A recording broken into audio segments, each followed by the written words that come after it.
Well, a very good evening to you all, race fans, and welcome on in. This is, of course, Simple Racing Broadcast, and tonight we are here to bring you the first round of Season 8 of the Alliance Sim Racing Gard Supercar Championship. Once again this season supported very proudly by Gard St. Gobain. It's great to have you along for what will be a very interesting opening night of racing. Road America here to kick us off for the season, and this is a track that is just made for supercar racing, which is, you know, kind of odd considering it's not actually an Australian track, but here we are anyhow. My name is Jared Cole. In the booth with me tonight, again, it's Isaac Fogarty. Mate, welcome on back.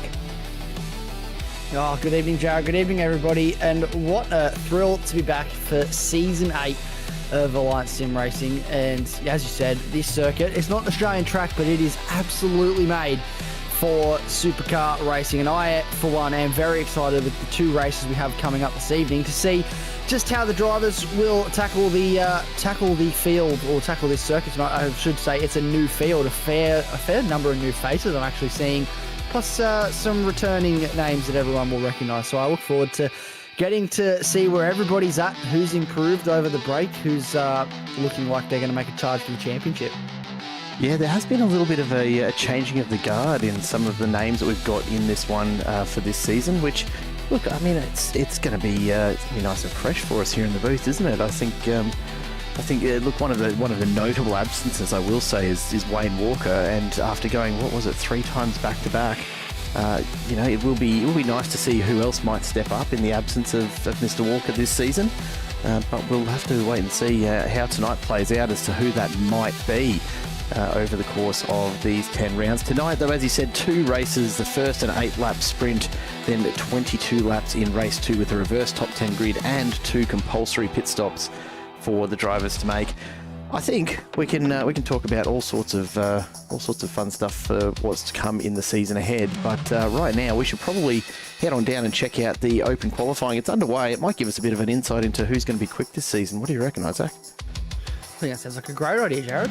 Let's get into it. Why not? The show starts here. This is round 1 at Road America. Let's get on down to the track and check out the early qualifying action.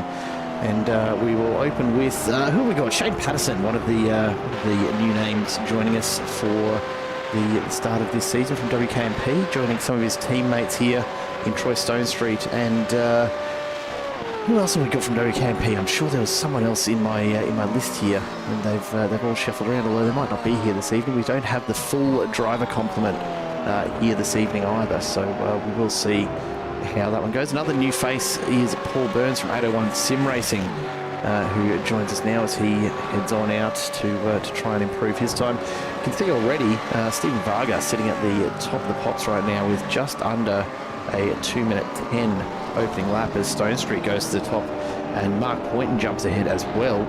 Something you might notice that is a little bit different here tonight, we have had a bit of a play around with our colour scheme, just to make it a little bit more accessible for some of our viewers who do deal with a bit of colour blindness. And so what you'll notice is that we've swapped out some of the colours for your qualifying sectors. I think we may as well call that out early before we start getting questions about it. So red is a no improvement sector, blue is a fastest driver sector, purple remains the fastest on track sector. So that will be unchanged, but just a slight tweak to make things a little bit more accessible. Hopefully it doesn't cause too much chaos out there, Isaac.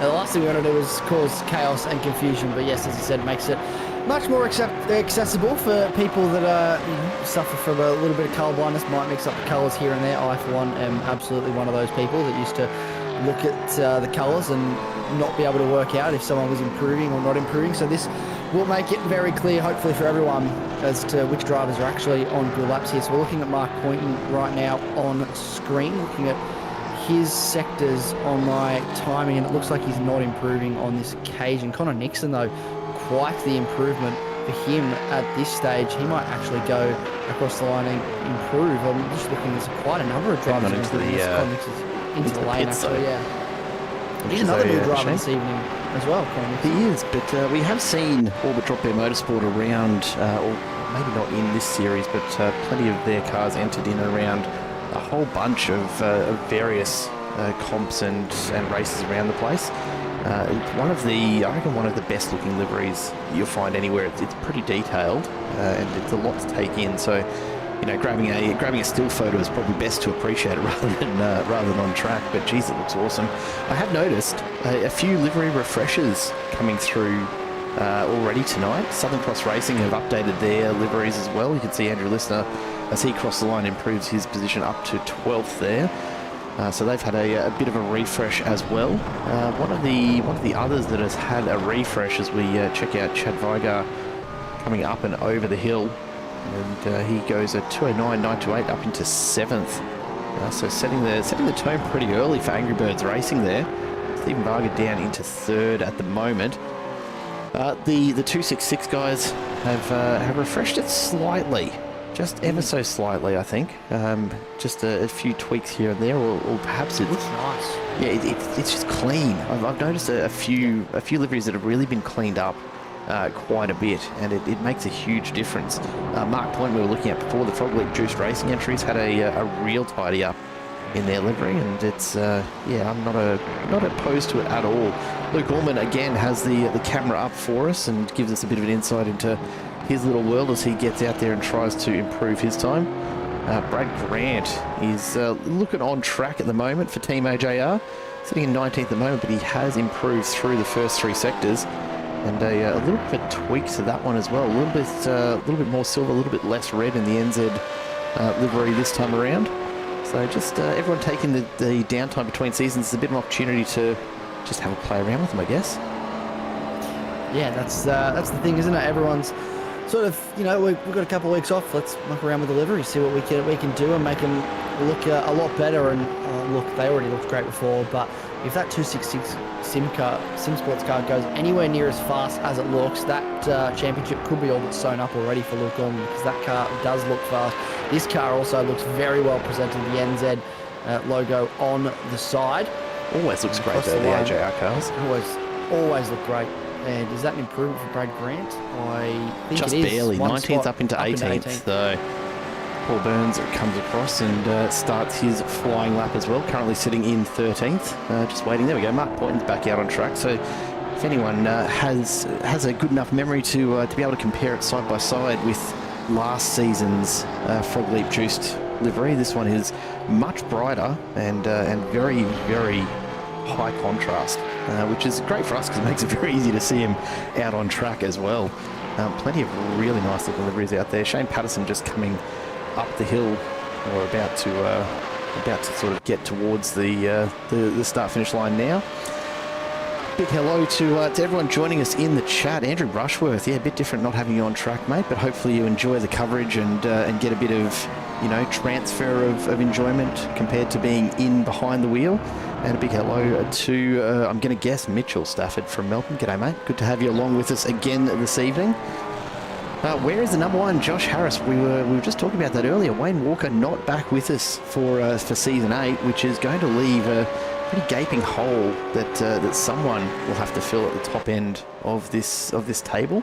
Right now, it's Troy Stone Street out in front, but not a lot in it at this stage.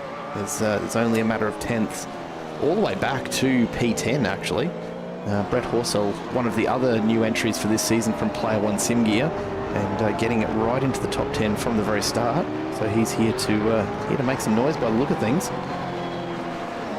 Yeah, certainly is. There's a couple of drivers here to make statements, and as you said, there's a little bit of a vacuum at the top of the field. Who is going to fill the shoes that have been left by the man that has dominated this series for the last 3 seasons?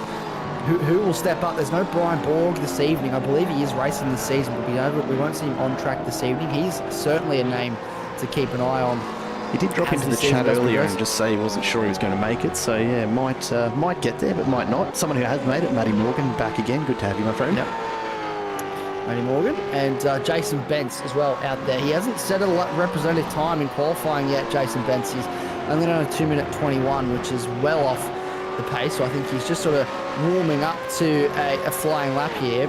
And I would expect him to be at the point end of this field, as he always is for Bency. So what he does here in this qualifying session, can he jump in front of Troy Stonestreet, or will it be Troy Stonestreet that will start on the front row of the grid? We're watching Brett Horsell at the moment just outside the top 10. Here is Ash Hall, who is on a lap at the moment. He is, I don't know if he is improving. I'm trying to look through my sectors. Troy Stonestreet's just gone purple, by the way, through the middle of this lap, so he is improving. Trying to find the latest sectors for Ash Hall, and it is... He's a fair way off the pace at the moment, back in 22nd, yes. But, you know, there's some room for improvement there. Damon Fisher's just set a purple in amongst a bit of a slow one, and he's not actually set a complete lap just yet. So he's obviously got the pace, and we know that about Damon. He always does. But yeah, hasn't actually put together a complete lap just yet. So I suspect that what he's doing right now is to get a qualifying lap in there and make sure he's not right at the back of the field. And then he'll look to pick up the pace a bit from there. Mark Poynton crosses with a purple sector as well. So as the track starts to just rubber in a little bit, you're starting to see some small improvements as these guys just push a little bit harder each and every time. Jason Bentz has definitely improved most of his sectors so far on this one around. See if he can actually lift himself up from 24th. Yo, towards the line. Troy Stonestreet just went faster as well. 2:08.9.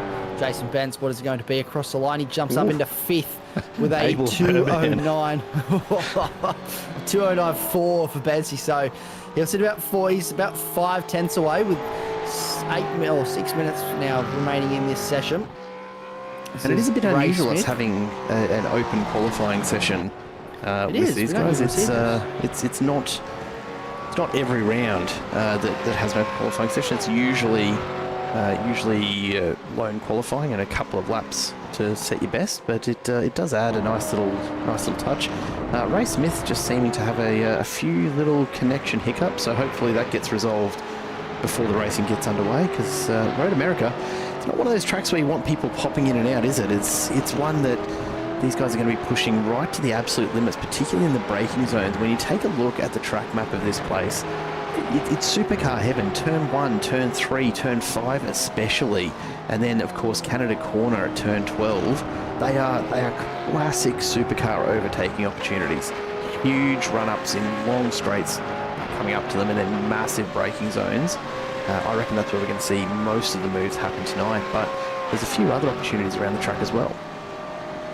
Yeah, there is quite a number of overtaking opportunities around here, and we'll obviously get to see in the sprint race coming up just how those look and what they are. We can sort of try and point them out, but in a qualifying session, it's hard to get a visual on just really where these spots are. And I think as we get through the sprint race, you'll get a good understanding of what drivers will be trying to do in that reverse top 10 for the feature race later on this evening, because that's going to be where you're going to look out for those overtakes, folks, because you're going to have the fastest guy starting from 10th place, and the guys that were, back down the end of that top 10 towards the front of the field. It always creates a bit of chaos, always creates a bit of interest. This is Andrew Hoffman on our screen. Southern Cross Racing sitting inside the top 10 at the moment, the Hoffman, and he is improving at this stage. I'm trying to have a look on my timing screen to see, but I believe he might be going a little bit quicker this time around, and he's not too far behind.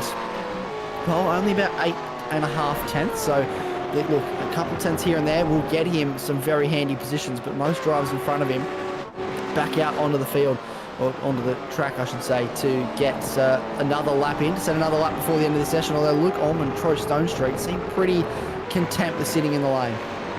Yeah, for the moment. One of the last two drivers on track to have not actually put a time in yet, Connor Nixon, for Logitech Go Orbit Drop Bear Motorsport, is just coming around now, and you can see he's improved his time everywhere except the first sector. I can promise you that you will be seeing some pretty quick times from Nixon. We've seen him pop up here and there. It's a name I've seen floating around the place, so I'm expecting he'll be pretty competitive. He's just got to get a time in there, and a 2:08.996 jumps him straight into 10th. 2:09.8 flat, sorry. So that'll do it. Gets him up into the top 10 to start with. He's still got 3 minutes left if he wants to go another lap here. But yeah, certainly lift him a long way up. Ray Smith has also just jumped up into 5th place right down the order. So we're getting a couple of drivers, especially some of these new faces, starting to set times. This is Jamie McKnight, the last driver on the field, on the grid, yet to set a time. what is it going to look like for the Fisher Motorsports driver? Where does he sit? He sits in 20th with that lap. So a little bit of a big slide in the background for, I'm trying to work out who that was, one of the 266 cars, I believe, getting a little bit loose there. Hayes just Hayes getting into it, because why not? Why not? Because you can. Bit of fun. Absolutely. Well, only a couple of minutes left in this qualifying session before we do go racing. Jason Bentz is on an absolute stormer so far, so we'll stay with him for this one. And in fact, we might actually jump on board for a moment and see what it looks like from inside the car and give you an idea of just the sort of pace that it takes to get around here quickly. This is the Canada corner. It's one of my favourite corners to watch, and one of my least favourite to actually race. It's so full on. The opportunity to get a pass done there is really tempting, but you've got to absolutely nail it to not end off in the dirt off to the left of that corner. It's a very, very high speed braking zone. And after you've just been, pushing it out of the carousel and flat out through the kink, down through Kettle Bottoms, it's a really tough one to get pulled up. Bentz comes across the line. A 209.403 will be enough. 209.137 puts him up into second, so jumps onto the front row very, very late in the piece. He has he's jumped up right at the death here. So he's found some time. Rick Weiger will not take further part in this qualifying session, so he jumps into the lane and we'll be done. Jamie Knight is finding a bit of pace on this lap, so he's sitting in 20th. That was his first lap that he'd set. He's on a second flyer here. The same set of tyres. Will this be an improvement for the Fisher Motorsports driver? Look at him wrangle the car across the curbs through the back end of the lap, doing everything he can to throw it. I think he's actually switched. Oh, it's a big slide. That's not going to help at all. Actually, maybe it might have helped with a little bit of corner rotation. I was just going to note, I feel like he switched to the Camaro. I believe he was driving the Mustang last season, so he's actually switched manufacturers during the off-season. Got himself into a Camaro right on the grass. I think he might have been. Does he improve on that occasion? No, he doesn't. I think that's the big slide at the end has not helped. So that will be the session for Jamie McKnight, and he'll start the first race this evening from 20th, but unless someone improves behind him between now and then. Brad Grant comes across and well off his best time. It doesn't look like anyone's going to be improving their time as we get to the end of that qualifying session. And it will, of course, kick the drivers on out of there. And we will go back upstairs as we take a look at the grid for race number 1. This is how it looks after the first qualifying for season 8. Troy Stonestreet and Jason Bentz on the front row. Luke Allman and Mark Poynton on row 2. Then Damon Fisher and Ray Smith on row 3 with Vargs and Manuel right behind them. Chad Weiger and James Hardy rounding out the top 10. We take a look a bit further back through the grid. Row 6 is Connor Nixon and Andrew Hoffman. Row 7, Brett Horsell and Andrew Listener. Then Paul Burns and David Coleman, with Abel Verban and Rick Weiger ahead of Shane Patterson and Jamie McKnight rounding out your top 20. Behind them, Jason Dunn and Brad Grant, then Ernie Toth and Scott Perrins, with Brad Hayes and Craig Rose lining up ahead of Ash Hall. And it looks like Brian Borg might have just snuck in there.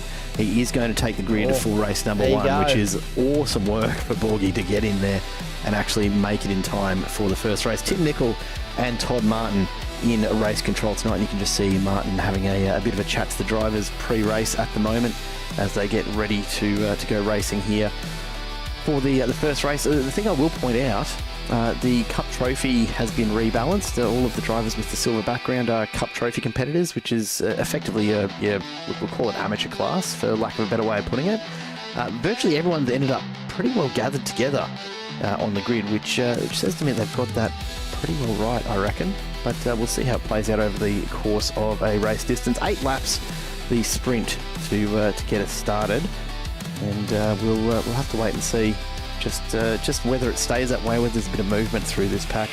Isaac, let's head on down and we can get ourselves set up for what should be a pretty telling opening race. Yeah, this is really going to set the tone for the season, isn't it? It's only 8 laps, not a very long race, but in saying that, anything can happen, and we've got Brian Borg coming from the back of this field. How far forward can he get here? You can see there's a little text screen off to the side there of Martin. Yeah, so he's just having a bit of a chat on the radio at the moment, just waiting for the race start. So Pretty yeah, we don't actually have. That's pretty cool. Yeah, we don't have race audio in areas at the moment, but I have left it on at the moment purely because I've been doing so much racing myself over the last few days. And you know what? It lets us know who's calling stuff in. We won't be able to actually hear what's going on necessarily, but that's not necessarily an awful thing either. We'll have to wait and see whether we can get that sorted out at some point as well. So I just didn't know if it was like Formula One, and I needed to stop talking while the radio came over and just give me the 2 secs, Ted, and I just stop and let it come over the radio. But no, it's look, it give us an insight into who's saying what is happening, and maybe just a bit of an understanding of what might be going through those drivers' minds out there as they get ready to go racing. We pretty much have a grid. I don't think we're too far away from the green flag, surely. We are now under starters orders. 28 cars on the grid. Watch for Brian Borg to make his way pretty quickly through this field, I reckon. But we are underway. Green flag, and maybe a slight jump there from Stone Street off the front of the grid. Brian Borg already moving up through the field very, very quickly. Mark Boynton picks up a spot, as does Ray Smith, and then immediately drops it again to Jason Bentz as he falls back a little bit of the way through. Luke Orman and David Fisher both up a couple. Bentz is starting to fall back through the grid fairly quickly, but still early days as we start to get underway. Josh Harris telling me I need to bring the race audio to the broadcast. Look, it's not hard to do. I can probably even get it done in the break between races. It's just you never know what these drivers are going to say sometimes, right? And that's the only concern. Get a bleep button ready. Yeah, right. Stone Street leads Ormond, Fisher and Bentz down onto turn 5. This is one of the first opportunities to get that pass done, and up the small hill they go. Big slide in the background. That looks like Jamie McKnight, who's lost control, and a couple of cars go with him in the background. That's Grant and Hayes getting caught up in it as well. Thankfully, not a lot of damage. Unfortunately for Brad Grant, he finds himself well off the back of that. And you can see already race control starting to light up just a little bit there. The rest of the field carrying on without any further issues. They start to settle in for what is a pretty long lap here. And look at Brian Borg go. He is pushing up very, very quickly through this field, already into 18th, and he makes his way past the bulk of the Cup Trophy drivers, and looking to recover as best he can from that late entry to this one. Yeah, he's up 12 spots already, as you said, up into 18th. He is on a charge here. That incident would have helped down the bottom, but again, he is just absolutely flying at the moment behind the wheel of that Mustang Mods Mustang. And up the inside now, looking for a little bit of a move in the background. That's one of the 266 cars, I believe it's Mark Poynton. Phil Manuel, that's who it was. I'm trying to get accustomed to who's got what car. The liveries, the new liveries for this season look absolutely wonderful. But through the first lap, fairly trouble-free. Only the one incident down the bottom, and there's only a handful of cars. Jason Dunn, the biggest loser out of that. Brad Grant as well, also down 6 spots. So a couple cars losing spots off the start. This is side by side with Poynton and Bentz down towards turn 1. Who's going to come out the better man here? I think it's going to be Mark Poynton. Fancying himself a look in the background is Ray Smith. So Ray Smith wanting to get involved from the outset, make a name for himself, make a statement that he is here in this series, and he may be new, but he's not here to muck around. Jason Bentz, though, will settle in behind Mark Poynton, hold on to 5th place, so no major positional change there. And again, the biggest mover so far in this race, Brian Borg, up 13 spots now into 17th. He is on a charge. Can he get to the back end of the top 10? I like to think he can. Oh, no doubt at all. I'm going to be very surprised if that doesn't happen. And this is still going on. Poynton and Bentz side by side as they get through turn 5 off the marine sweep. Look, Poynton's got control at the moment. Bentz is pushing really hard. They're going to have to be careful not to overdo it. There's another blink from Ray Smith. That's not ideal. Stephen Varga on the radio there. Whether that's to do with that or not is another question. I think we'll work on getting that race audio piped through in short order, actually, now that we've got it kind of linked in there. Hopefully we can get it sorted relatively quickly. Behind them, nice little battle pack here with Phil Manuel, Chad Vigar, Connor Nixon, all just slotted in behind Vargs at the moment. Andrew Hoffman just a little way off the back as Nixon looks for a move up the inside. of the kink. You're not going to get much there, but it does set you up really, really nicely further down as you get into Canada Corner. It's a corner that just requires so much commitment and trust in your tyres, the kink. You've got to absolutely nail it, use all of the track and then some, and you really can't afford to have the car in balance at all. So for Nixon to be thinking about a move there, he's obviously feeling pretty confident, or really just wanting to get on his way pretty quickly. Further back in the field, Andrew Listener, Brett Horsell side by side, but look who it is. Brian Borg immediately inserts himself into the middle of this, and Horsell goes wide. He's going to have to pull himself back in from that kitty litter, so Listener gets a breather for just a moment, but here comes Borg as he charges forward through this pack. Damon Fisher sets the fastest time at 2:09.3 up there in third. Damon Fisher is absolutely, there's a number of drivers out there at the moment that are absolutely flying. Has a think about another move here. Brian Borg on Paul Burns, and I think he went for it. He may get that done, but we cut into this battle. This is Jason Bentz back down to 7th now, so he is struggling in the early stages of this sprint race. The car not at the pace that he would have liked. He did struggle off the start as well. He's now lost a spot to Ray Smith and Stephen Varga, and Phil Manuel and Chad Varga in the background also hoping that they can get a spot on the Quantum Racing driver as well. So Brian Borg still didn't manage to get past Burns. Is actually 2 seconds behind him now, so that may be an Andrew Listener that he's going for an overtake on. And just keep a close eye on his progress as he continues to move forward. Bentz goes on defence. This is Andrew Listener on our screen. He lost wide there at 5. He did run quite wide. He's lost a couple of spots there as a result to Rick Vigo and Abel Verban. So he's dropped down a handful of positions, and he has Jamie McKnight not too far behind him. About half a second now is the gap between those cars. So most cars on circuit still within touching distance of the car in front. You can see there on your screen the totem lights up green when we have a driver within half a second, and then it's white for half a second or over. And there is quite a number of drivers still within that sort of second to half a second range. So everyone's pretty close. Incident between cars 1089 and 027 on lap 1, a drive-through penalty for car number 10. So that is Brad Hayes with a drive-through penalty as a result of that incident down the bottom. Yeah, look, I imagine there was probably someone at fault in that. We'll go back and we'll take a look at it in just a second. As Shane Patterson thinks about a move on Ash Hall. Hall goes wide out of Canada, and that opens the door. Patterson goes through, so does Toth, although hasn't quite managed to get it done. And Hall will be alongside. Oh, look at Toth sliding it on the exit there, really pushing to get his nose in front and get it settled before the straight. But this is going to be an opportunity for Hall to just tuck in behind and pick up some extra pace up and over the hill.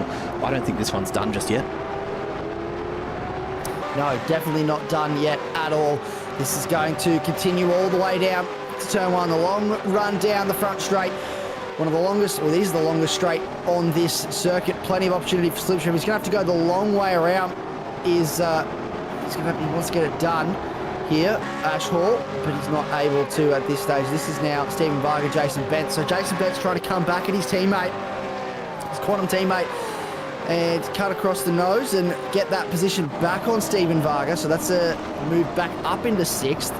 Oz lock up in front as well off of Mark Poynton. Mark Poynton will continue on. I was wondering if maybe we're going to cut to a very wide car there, but no, he's still on the road, still going in the correct direction. Chad Vigar, Phil Manuel closing this gap as well. Yeah, look at this little battle pack that's starting to form from Jason Bentz all the way back really to Connor Nixon. And then not too far off the back of that is Andrew Hoffman. So this could be a fairly hefty battle for what is the back end of the top 10. And at the end of that line, or the end of that train, I should say, will be Brian Borg, who's in 15th. He's halfway up through the field already. It's going to start to get a little bit tougher for him to make progress now that he starts to hit the front end of this pack, but not impossible. Connor Nixon all over the back of Chad Vigar here as they come through the kink. He's got a good run out of it. The question is, does Vigar go defensive into Canada? He's up alongside, goes out onto the grass to keep that speed up. He's on the inside. Nixon going for the move here into Canada, jams it on in there. Vigar no choice really but to back out of that and to hold his line in behind, and Nixon picks up 9th.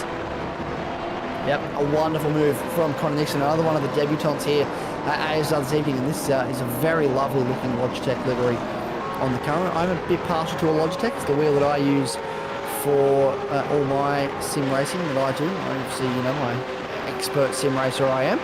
I use a Logitech G Pro, so I love to see the Logitech branding on a car out there, and man, it looks lovely. All the cars that all the deliveries really this season just look absolutely wonderful. The Quantum cars looking as quantum as ever, but why change it if it's perfect? And these Quantum liveries certainly do look the goods.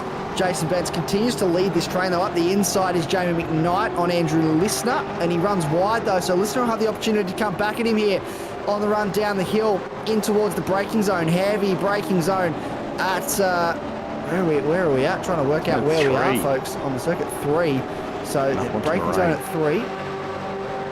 And now down the hill towards 5. This is technically a corner. That counts as 4, apparently. And then we run down all the way down here. Honestly. We've got corner numbering is all over the place. We were having this discussion earlier. We've got that was a corner. That counts as a number. That's turn 4. But then you've got another corner later on that is actually a corner that counts as a numbered letter.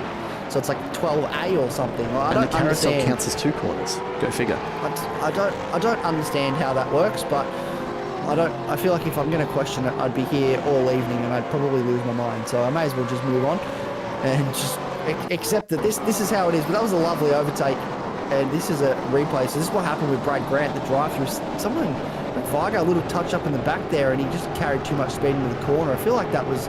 It was actually, it just takes it, so thank you very much, yeah. It's actually Brad Hayes just behind Brad Grant who gave Grant a fair old nudge, and that's what pushed him over the limit into the lock brakes, and then yeah, into the back of a number of other cars. So well assessed there by race control, I'm sure. As big moment there. David Coleman's off the track. Brian Borg's gotten caught up in it as well.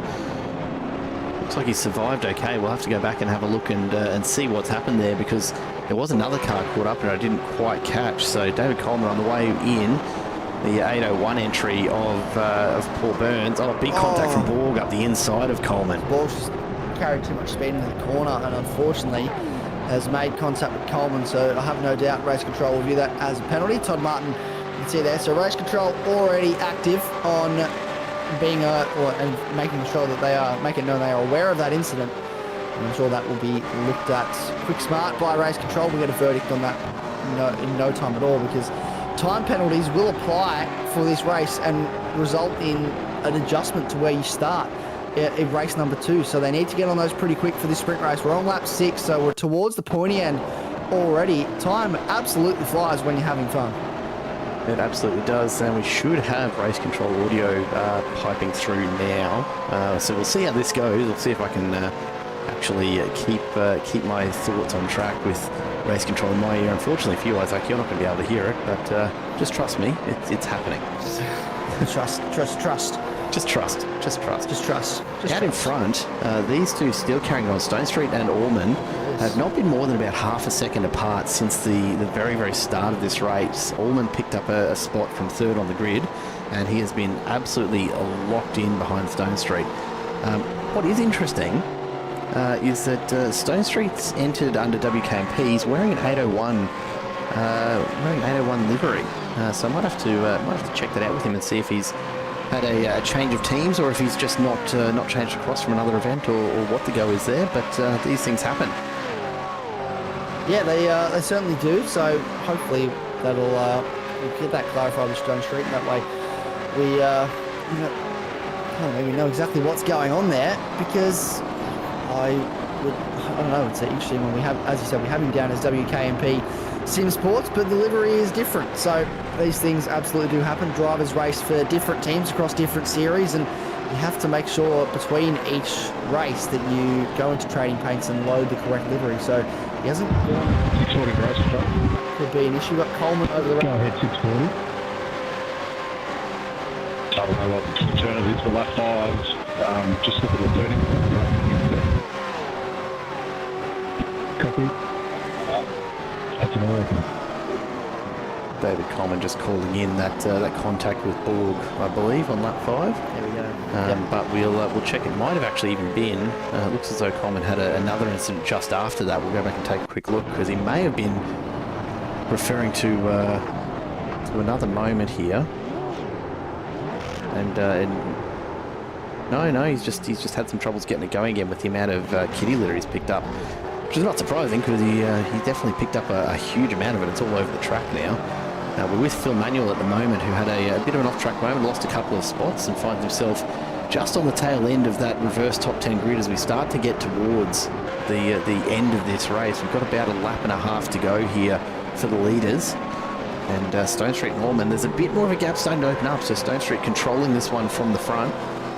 Phil Manuel just trying to hold on to get himself onto the front row for race 2. Yeah, he is super keen to get this front row start, but there is a lot of cars that are vying for these positions. And who's going to come out on top here remains to be seen. We'll wait and find out, no doubt. This is Stephen Varga. Oh, a little bit of a touch up from Connor Nixon there through the second stage of the corner. Is this going to be a nice drive for Connor Nixon off the exit? And it is. He goes defensive, and Chad Varga is getting aggressive in the background. He wants a part of it as well, folks, as they're in the grass as well in the background for one of the other Quantum cars. It's all happening here. We're not done yet, though. Here comes Chad Varga on Stephen Varga. Varga and Varga, I say that 2 times fast, folks, without getting your tongue twisted.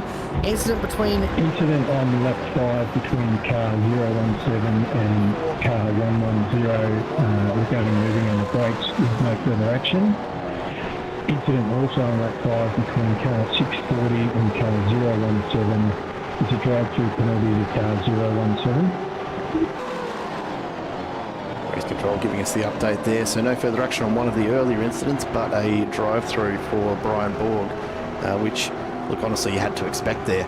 This is one of the worst tracks to get a drive-through on. It's such a long pit lane on one of the fastest parts of the track as we get onto the final lap. The white flag is out, so this will be the final lap of this one, and still plenty of battles going on. Rick Vigard makes the move up the inside of Andrew Listener and tucks in behind Abel Verban out of turn 1. He's going to have to defend the inside though, because Listener's got some good pace on the way back down the hill. Thinks about another move, doesn't quite have the position to get it, so he'll just sit back and maybe try again as we get down to turn 5. This is probably the closest pack on track at the moment. There are a couple of other battles still going on though. Damon Fisher and Mark Poynton are fighting it out for the last step on the podium for race 1 here. Fisher's doing everything he can to hold Poynton off. He's up 2 spots since the start, so has picked up a couple along the way and only has about a half lap to go to claim his spot on the podium. He's driven brilliantly, Damon Fisher, and there's a number of drivers here that have made statements at the in the first race. We said race 1 of the season, despite it only being a sprint race, will be the time to show everybody what you've got in store for season number 8. True Stone Street, Luke Orman really making their cases known very early on here. Damon Fisher, Mark Poynton as well, also quick out of the gate. Ray Smith on debut, Connor Nixon as well on debut, looking really, really strong at the front end of this field. Jason Bentz, if you can get those starts under control, he'll be a force to be reckoned with, absolutely. And what can Phil Manuel do off the front row of the grid in the second race coming up? This is going to be a really exciting race too. You know Phil's going to murder you if you don't start calling him Manuel. You know that, right? What do I say, Manuel? Yeah, it took me a few races in the first place before he had to call me up on it as well. As Stone Street comes across the line and takes the win across ahead from Norman. Damon Fisher holds on of Mark Poynton. Ray Smith comes home, and then a gaggle of cars coming through across the line here as well.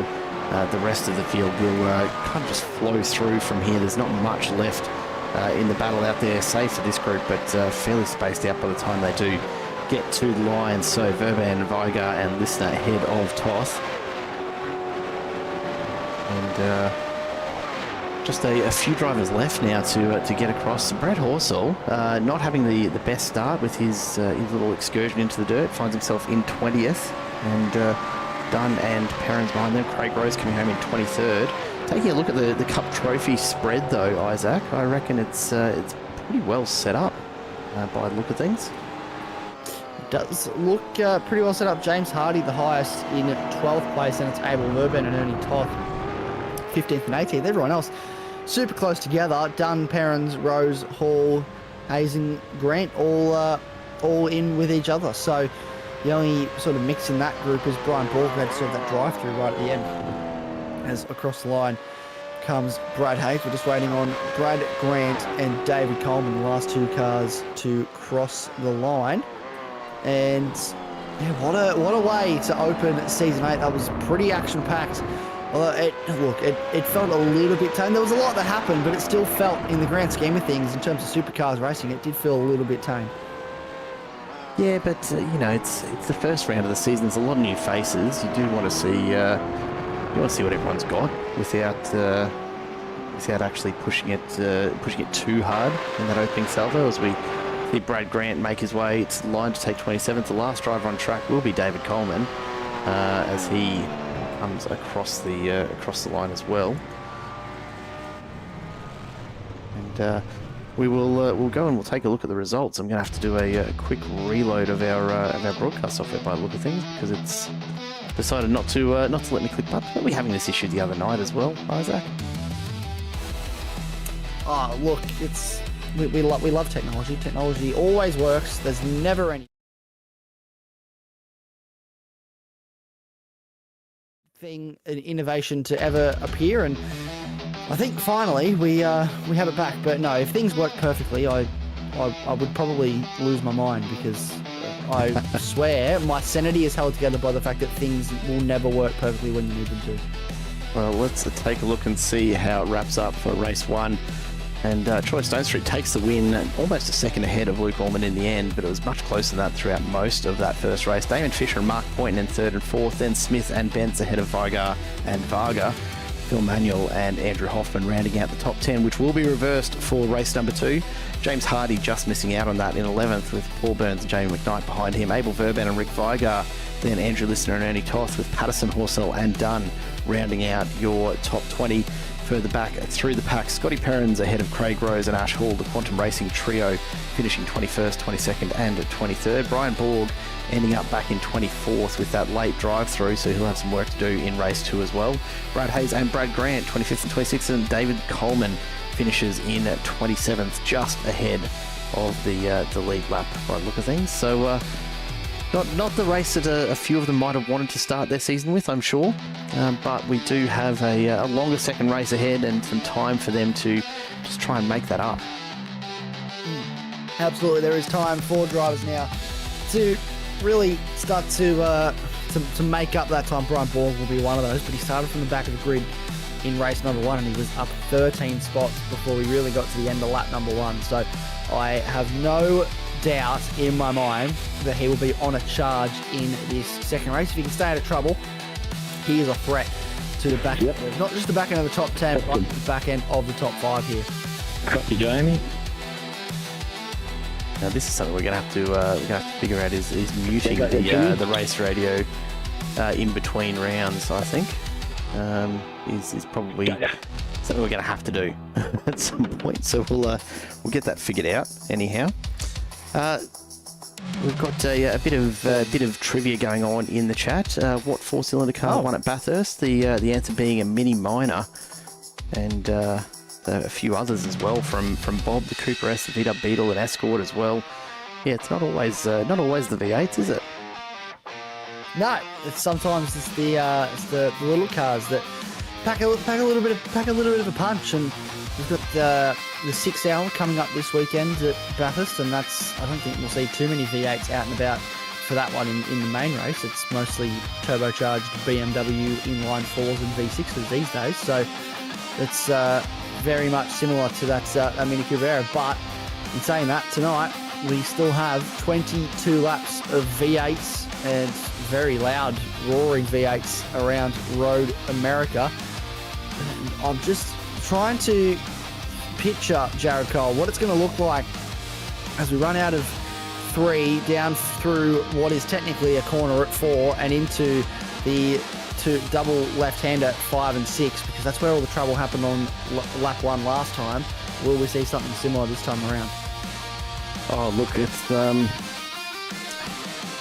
I don't know. It's hard to say when it's so early on in a season. I can never quite tell what the drivers are going to what they're actually going to do with a reverse top 10 grid in race 2.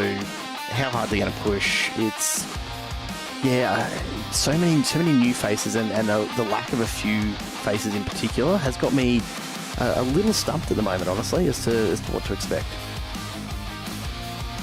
Yeah, I think, look, in terms of the form guide, I think after tonight we'll get a really good form guide. If Troy Stonestreet and Luke Allman, who were really strong in race number 1, can they come from the back end of the top 10 and mark their stamp? I'm trying to find the analogy I'm looking for, but essentially make their mark on this season and their championship charge straight away, or will we see someone else, you know, come out on top in this second race, which just will go to show the caliber and how competitive this field is, especially in that top 10, that a reverse top 10 can mean that anyone else is able to run away with it because they get themselves at the front of the field with some clean air. So what is this race going to look like? I think we're not too far away from finding out, and who is going to, again, step up to fill the void that was left by our reigning champion, Wayne Walker, who is not defending his title this season, so there's no number 1. We're looking for a new number 1 at the conclusion of this season. Who will it be? Which driver is going to take, finally, after 3 seasons, be the first driver to take the championship since Wayne Walker did his 3 in a row? Well, we'll get a feel of that as the season unfolds, I'm sure. It's early days still. Race 2 lies just ahead. Phil Manuel and Stephen Varga will take the front row with Chad Vigar and Connor Nixon off row 2. Then Bentz and Smith in the middle of that front 10. Mark Poynton and Damon Fisher ahead of Luke Allman and Troy Stonestreet. The rest of the grid will be as they finished in race 1, with Hoffman and Hardy ahead of Burns and McKnight, Abel Verban and Rick Vigar, with Andrew Listener and Ernie Toth, then Shane Patterson and Brett Horsell rounding out your top 20. Jason Dunn and Scott Perrins ahead of Rose and Hall. Brian Borg starts in 25th this time around, with Brad Hayes alongside him. Brad Grant and David Coleman, the last drivers on the grid. Tim Nicol and Todd Martin getting a bit of a rest there in the safety car in race 1. Hopefully the same again for race 2. Yeah, well, it didn't seem to be any need for the safety car in race number 1, but you know what we always do? We always say, we didn't need the safety car. Too, Connor. All of a sudden, suddenly, there is a requirement for a safety car in race All for you, Connor. There's a large incident, so we could very well have just jinxed it, or it could be a relatively quiet race number 2. Time will tell. We will find out in the not too distant future as the cars start to grid up. Brian Borg starting 20th, so 5 spots ahead. Well, actually, looking at my totem, about 4 spots ahead of where he was to start the last race, which means that he's 4 spots further ahead than 4 spots closer to where he needs to be, which is at the front of this field. How will race 2 shape out for him? Also, looking further back at this grid, Brad Grant, Brad Hayes, can they move forward? David Coleman, how far can he move forward as well? He's 28, so he starts this race from last. Can he get himself up inside that top 10 as well? There's a lot to unfold here, Jared Cole, and I think we're about to really start to get an understanding of just how this season is going to look in terms of what the field is like with the various new competitors we have, and also the returning faces and the bit of the... No, mate, no fuel saving. I couldn't do it if I tried now. Some of the names we see at the top of the timesheets. Because of the CPSs, they brought in Bit of chat from the drivers in between. I'm going to have to find a way to overcome that, I think. But we'll figure it out, no doubt. Let's see what we can sort out here as I make some quick changes in the background. We'll get ready to go racing once again, though, in just a moment's time. We are not far away at all at this point from a start here, as the drivers do get onto the grid for race number 2. And look, I don't know. I'm still pretty convinced that Brian Borg's going to have a pretty good run at this as he gets underway here. But we saw what happened last time around, and I don't know. Yeah, I don't know. What we're going to get here. Our overlay playing all sorts of games here tonight, so we'll have to see what we can sort out here, folks. Apologies for some of the issues. I don't know why Tim Nicol and Todd Martin have decided to show up on our timing tower, but we will no doubt have that sorted for you very, very soon as we get underway. Race number 2 kicks off And already some moves there, as you see a couple of the 266 sim racing entries make their move early on. We've got contact at the back, and that is Ash Hall and Brad Hayes getting caught up very early by the look of things. Brad Grant actually having a bit of a flicker moment there as well, but out in front, Phil Manuel is absolutely motoring away. He is off to a flyer of a start. He's not wasting the opportunity to start this race from pole.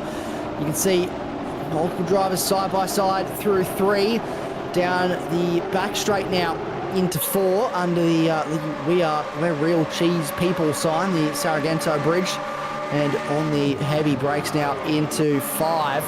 This is where we saw our incident last time around. Them downhill braking. This can catch a few drivers out, especially on cold tyres. You see a couple running wide there. That was Connor Nixon that ran wide a little bit on the exit of turn number 5. We've got another driver that's gone massively wide there, a couple as well. And they've scored at each other. Race control, 121. Grant, David Coleman up. Go ahead, car 121. In terms of where he is on his totem. Brian Borg up to 20 at this stage. So gaining a couple of spots off start here. Slow Brad Grant for running wide. And we're all single file. We can see Todd Martin is having a discussion there and getting some calls out of the way. Can't quite hear, I'm not able to unfortunately hear what he is saying, so maybe you're able to shed a bit of light, Jared Cole, as to what exactly Todd Martin is informing the field of there. Yeah, we just had a incident called in for Brad Grant, which I think is probably that one right at the start of tonight's second race. Phil Manuel still out in front, Stephen Varga right behind him, and they're starting to stack up a little bit. A big move there from Chad Varga as he jams it on through, and that sends him wide, as does Jason Benz. Race control, not ideal. And immediately Benz calling that one in. Wasted no time getting that one not call in. surprised to see that one getting called through. And, well, off to a great start for Phil Manuel. Half a second is the gap back to Stephen Varga, and then a second back to Mark Point. So they have ditched this front group now. They are pulling away from the front of the field. I'm just trying to look, though. Connor Nixon is not on our timing screen. He's part of that little front group. So Connor Nixon is not there, but he is in 3rd place at the moment. So don't let your eyes deceive you, folks. There is, I can tell you that is absolutely part of the issues with the broadcast software at the moment. I am getting that fixed in the background as we speak. No, it's look, there's always issues with technology. Technology is, again, a wonderful thing. It always works perfectly, never has any issues. Just ask everyone, they'll tell you just how perfect technology is. But we're looking at Damon Fisher all over the back of Ray Smith, another one of the new drivers to the category this evening. And we'll continue to highlight these new drivers for you this evening, folks. We'll get to know them as the season goes on, no doubt. Hopefully, we'll get to chat to a couple of them throughout the season as well in our podium interviews, because they look quick. Connor Nixon, very quick off the start. Ray Smith, really quick as well. The start, and now Connor Nixon does appear on our timing screen, and Mark Boynton's actually closed that gap right back in. So this group, detached from Troy Stone Street a little bit, who's sitting in 7th, so he's up 3 spots off the start. But he has this little group here of about 6 cars all the way down to Damon Fisher, nose to tail effectively, and Troy Stone Street really isn't that far off the back of them. No, he's not, and certainly well in touch. Luke Allman right on his tail, though, as they come down towards Canada again. Allman's not going to make the move. You can see Stone Street sitting just a little off the outside line, just enough to make it past there. Really, really troublesome for Allman, so he's going to hold him up very, very nicely there. Looks the lineup of cars still behind them, though. There's a bit of separation between them, but not a huge amount. Damon Fisher sitting in 6th at the back will be watching his mirrors pretty nervously at the moment, I reckon, because here they go, and Stone Street comes in early, so he wants to get the compulsory pit stops out of the way. Keep in mind, 2 compulsory pit stops to get done. Stone Street's going for the clean air and the undercut. That's an interesting choice this early on from where he is in the field, because that'll almost certainly put him right to the back of the pack.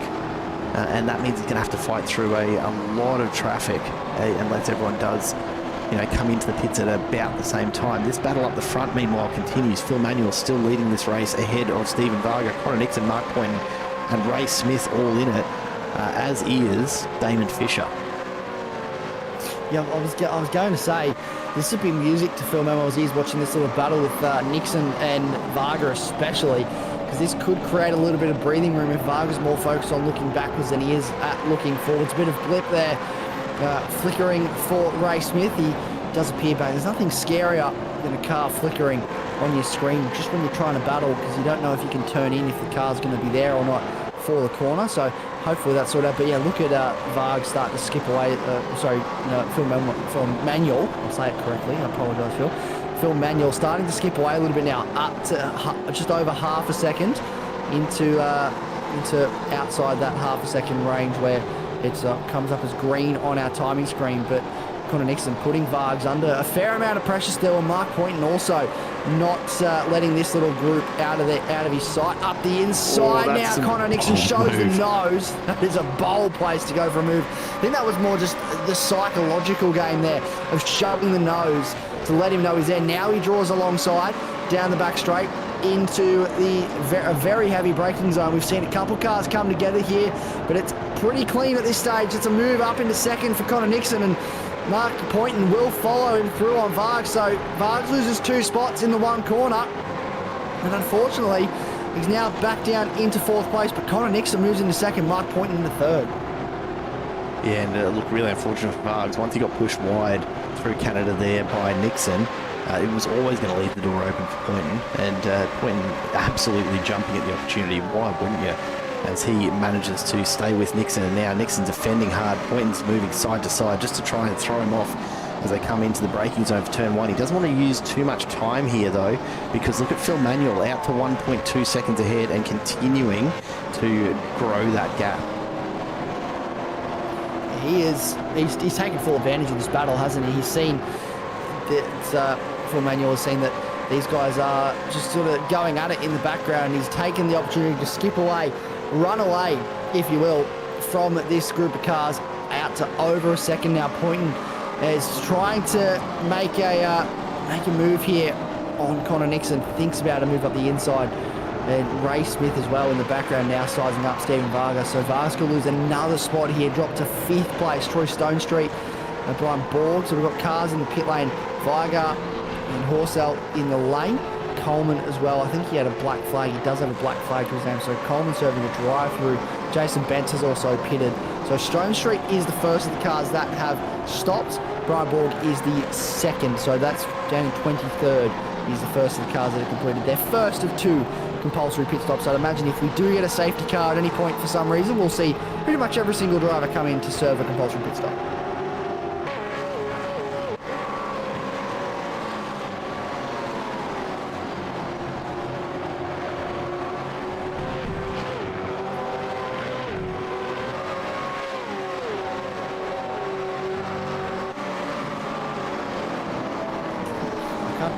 Jared may be talking, but I can't hear if Jared is talking. Oh, there you go. Never mind. I've just decided to mute myself here. What I was saying. On lap 1 between car 121 and Get car a update from race 89. control. Is a 10-second post-race penalty to car 89. Same incident is also a penalty to car 121 from inside the joint, having contact. A 10-second post-race penalty as well. 10-second post-race penalties to both Jason Dunn and Brad Grant there for that early incident in this race. And the update just being confirmed by race control there as well. So what I was saying, David Coleman, I suspect has been done speeding on the way into the pit lane because he was sitting in that pit bay for a long time, just over a minute, which says to me a 40-second stop and hold was probably what he got issued. We might have to take a look at that and see if that is what's happened, but that's my guess. We'll go back and we'll check out his entry to pit lane. Does it look like he's coming in hot, I wonder? Let's have a look to David Coleman.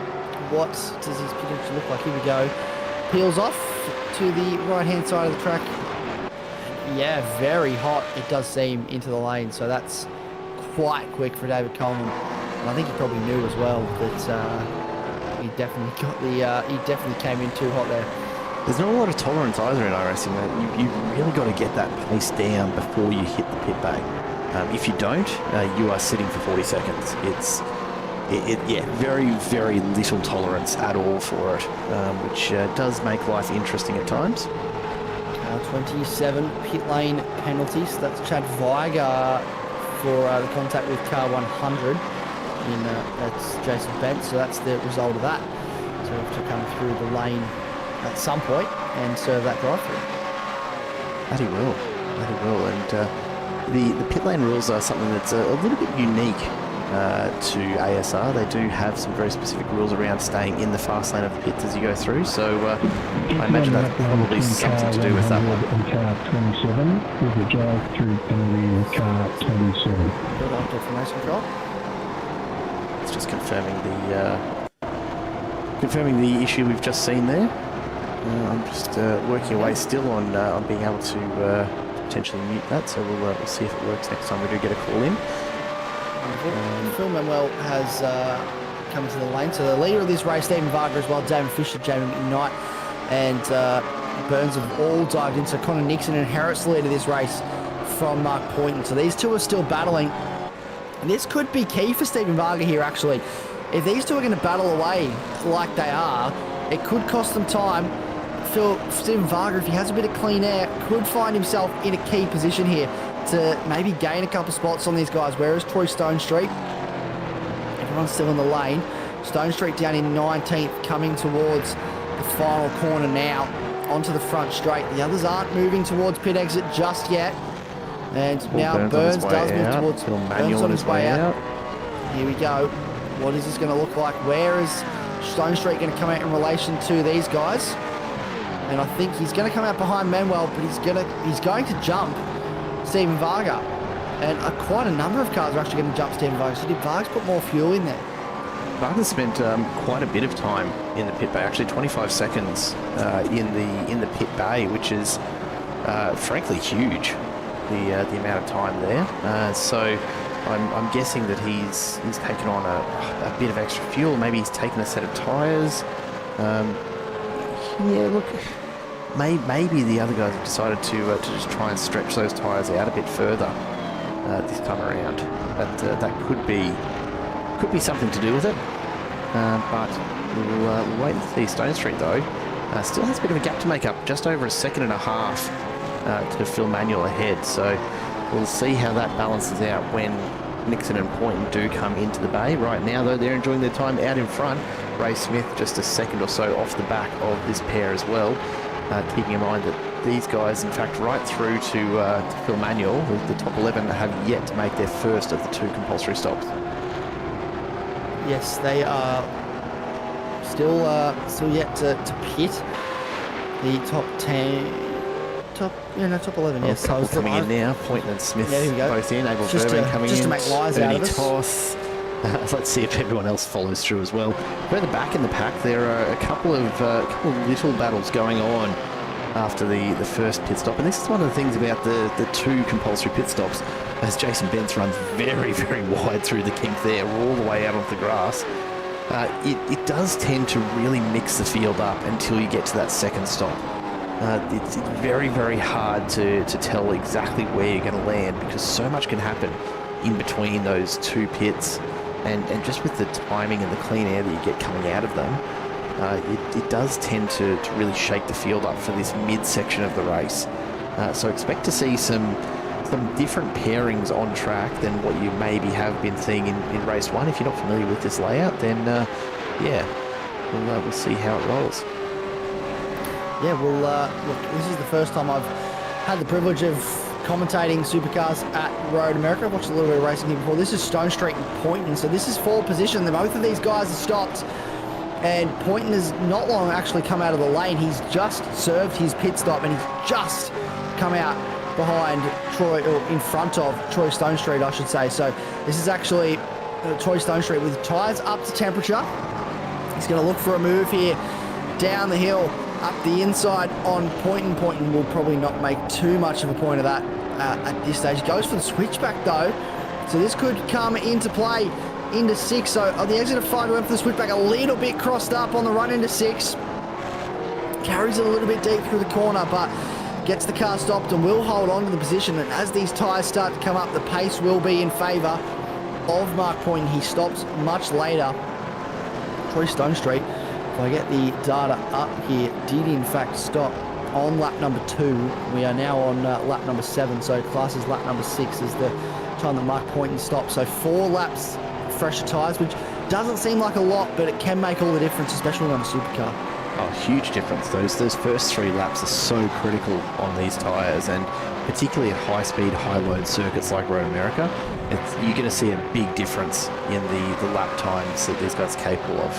And look, big difference in racing terms, right? We're talking tenths, not seconds, but it will make a significant difference. Speaking of significant difference, I've just noticed that Ray Smith has come out ahead of everybody from his pit stop. He was super quick in and out of the pit lane. Only 11 seconds spent in the pit. 30 seconds total end to end seems remarkably fast. That has to be slightly off in terms of the time he spent, because you can't physically get through that pit lane that quickly. So I'm wondering if he's had a little bit of a disconnection blink that's played around with our pit lane timers. But regardless, on track, he is actually ahead of Phil Manuel right now. So whatever he's done in that pit stop has worked to perfection. And I'd say that a lot of that is down to the amount of time he spent in the bay. It's good 4 or 5 seconds less time than just about everybody else. The only other person anywhere close, Paul Burns, back in 8th at the moment. Yes, Paul, just trying to get a bit of an understanding of what everyone is yet to or left to required to do with their pit stops. This is really interesting. This is Connor Nixon, Mark Point. So Nixon's just come out of the lane. He was battling with Point before he came into the pits, remember, folks.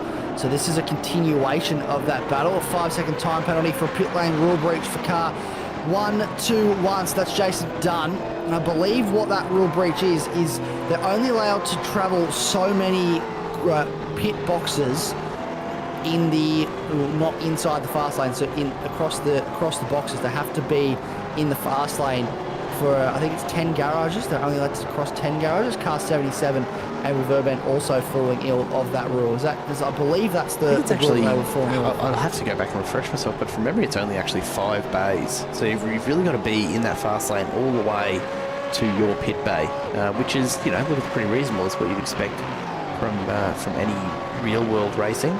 Granted, sim racing is a little different, but that's why you're allowed 5 bays instead of just having to get into your 1 bay like you'd have to in the real world.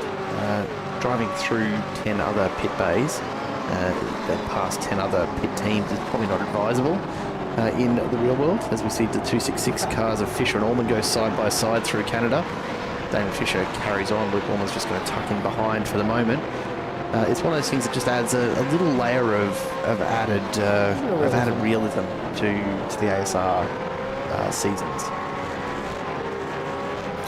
Yeah, it's nothing wrong with a little bit of realism. We do like to make it feel as real as possible. And I will say, just a little cheeky plug to yourself, Jared Cole, the way that you make it feel very real is the graphics that we see on our screen, the shadows, the way that the cars look is absolutely unreal. And one of my favourite things to do, even though I hate the sound of my own voice, I do like to go back and watch the broadcast just to hear and see the cars in this format, because it looks so good, and the way that the shadows and the white reflections and everything happens in this way that you've set it up just makes it look absolutely fantastic. It really showcases again the realism that ASR are going to, that's compounded with the realism that you go to as well, and the awesome liveries these guys put on the cars.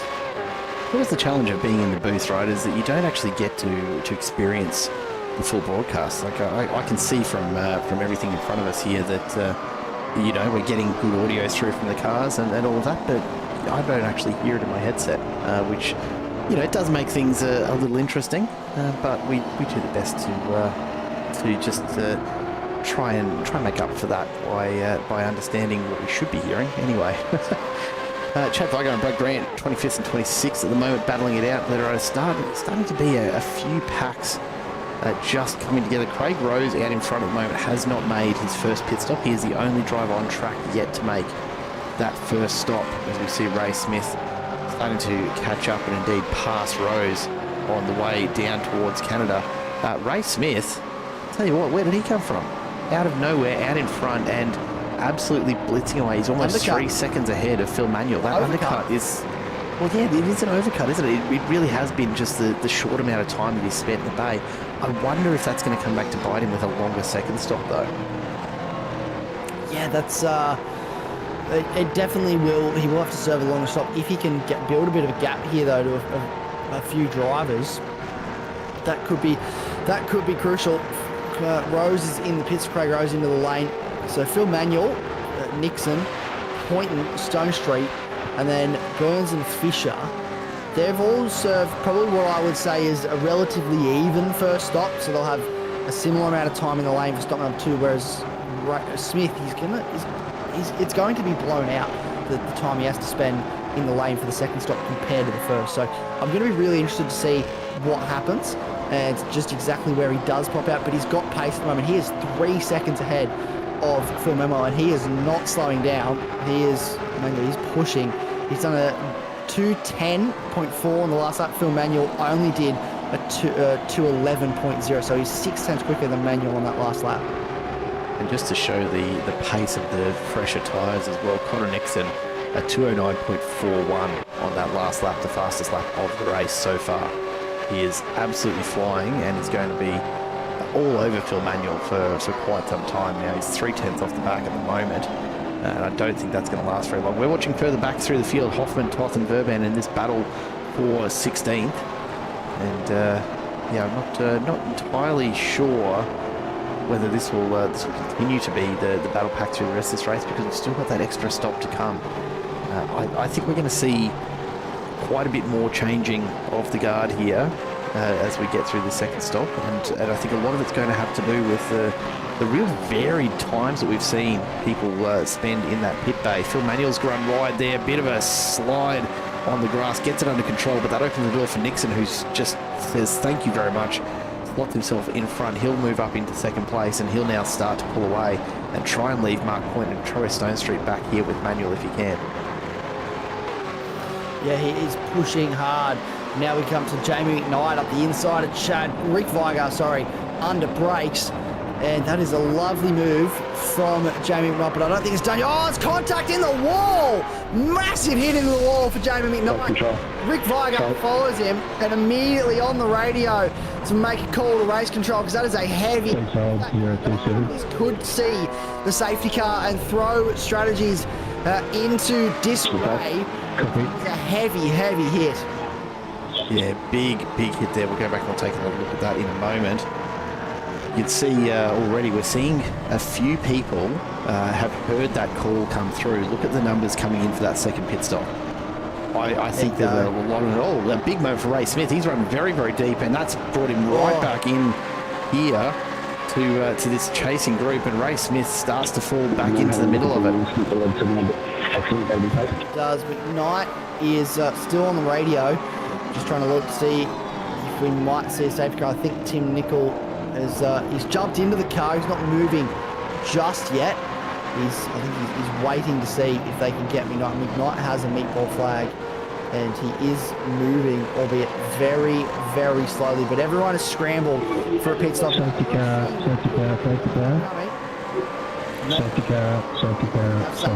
There we go. So the safety car is out. They have seen what is going to happen here. They have foreseen that a safety car was going to come out as a result of this contact, and that is so unfortunate for Jamie McKnight. It looked like a very decisive move, and unfortunately, a little bit of a touch, especially through that section where it's just so, the road's a little bit bumpy. You're turning back across the other car, and there was a little bit of a touch-up, and unfortunately for both of them, heavy. 014, you can pass the safety car. We'll just mute that off as these guys do get themselves in behind. I'm just trying to see if we can get another look at Jamie McKnight's incident, because he's not actually. It's interesting. It's not actually caught it as a particularly notable incident on our telemetry, because he's done it at such a high pace. It does rely on the speed of the car coming down a fair way in order for it to be highlighted as a crash. But let's go back and take another look. I think we've got we've got a good view of it here. So Jay McKnight, and as he goes up the inside. Now, where did this go wrong? Is there much in it? I wonder. Or it's the debris on the track. The debris. So Jay McKnight, unfortunately, that car not looking healthy at all. I don't know that there was much that Gard could have done differently. He's got the power down out of the corner, and just that little bit of extra debris has let the rear end get loose. Jay McKnight, heavy contact with the wall, immediate damage to the motor. Yeah, wow, that's super unfortunate. Jamie McKnight will jump back to the lane. Hopefully he has a fast repair available and get that car fixed and get back out there.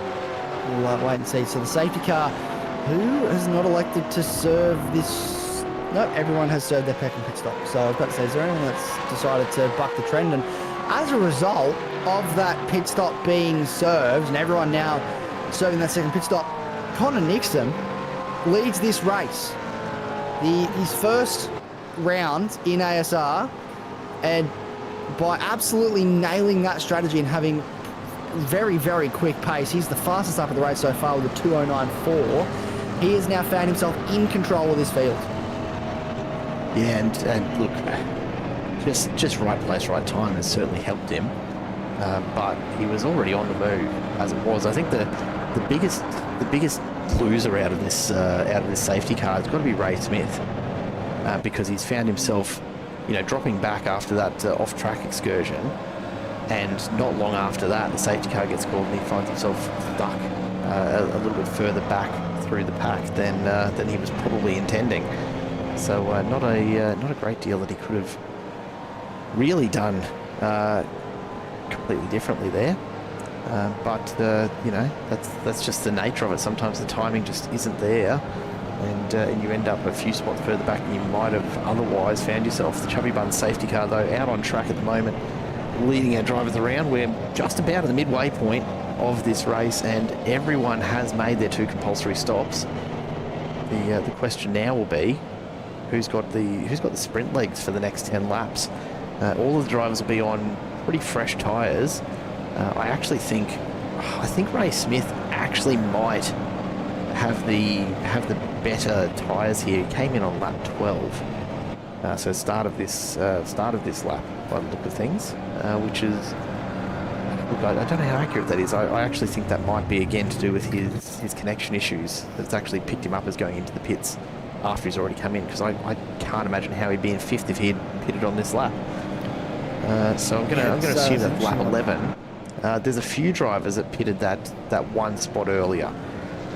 So we've got safety car coming in at this lap as it pulls away from the pack. Connor Nixon will remain in control as we get back around to the start-finish line.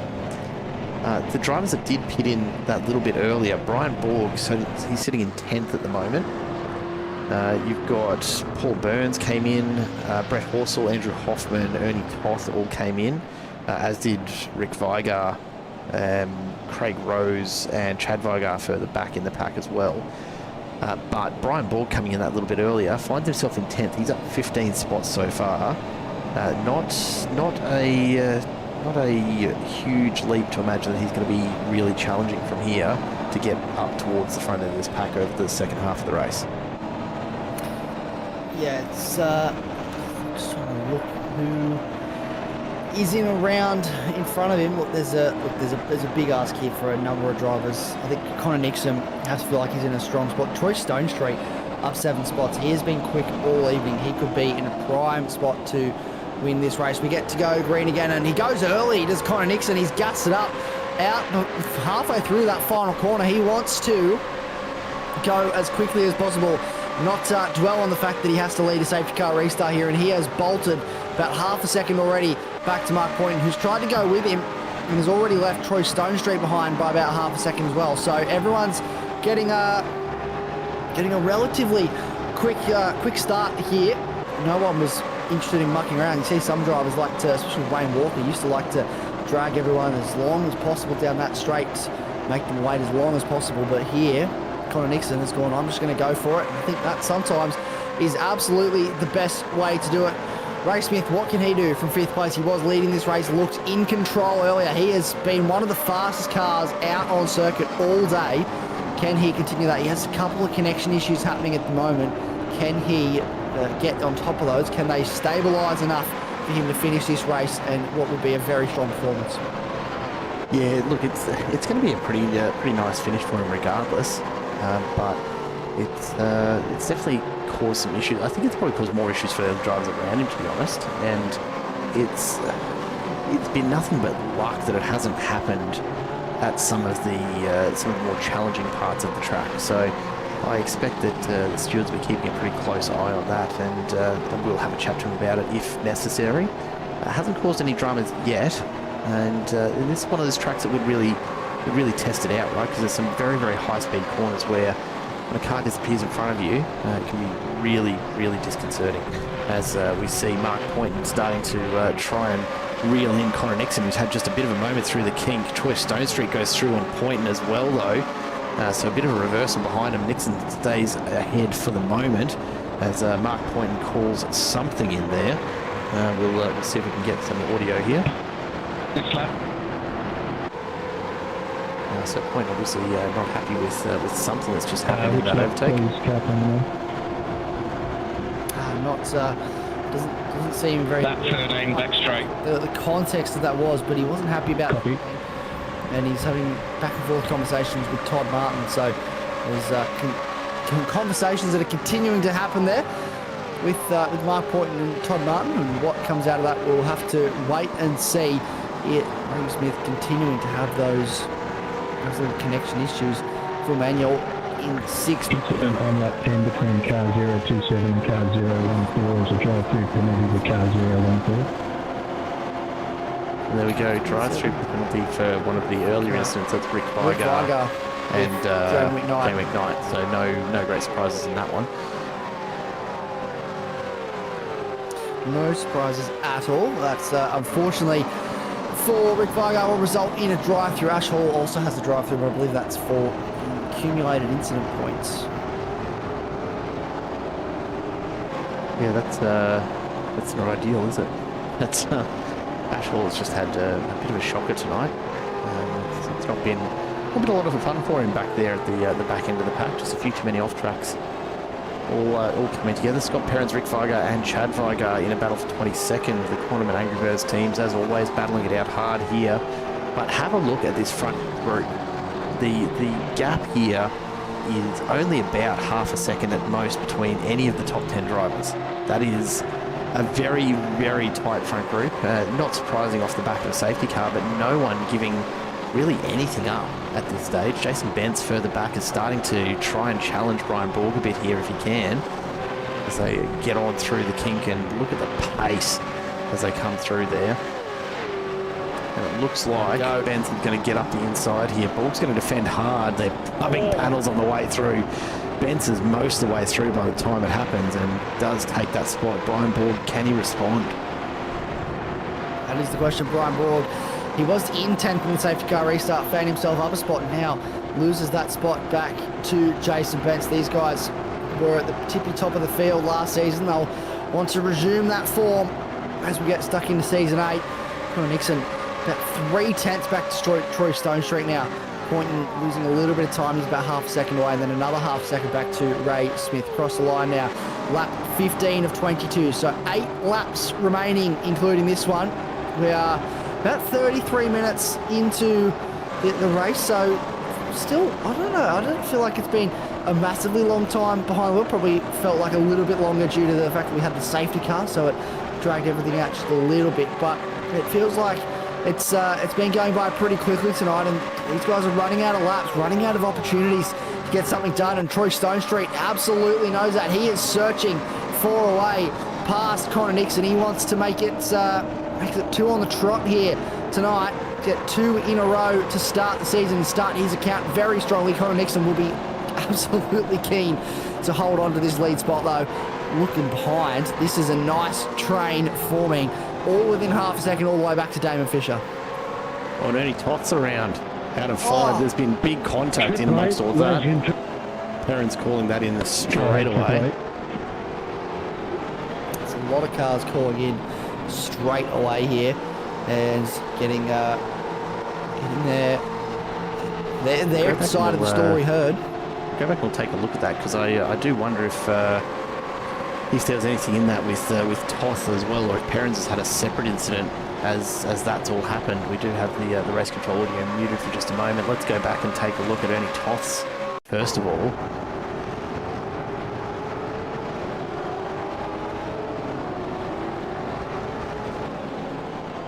Yeah, okay, so a little bit of a nudge there, not a great view of it. But here comes Scott Perrins. I wonder if there's contact on the way in there, perhaps from. Well,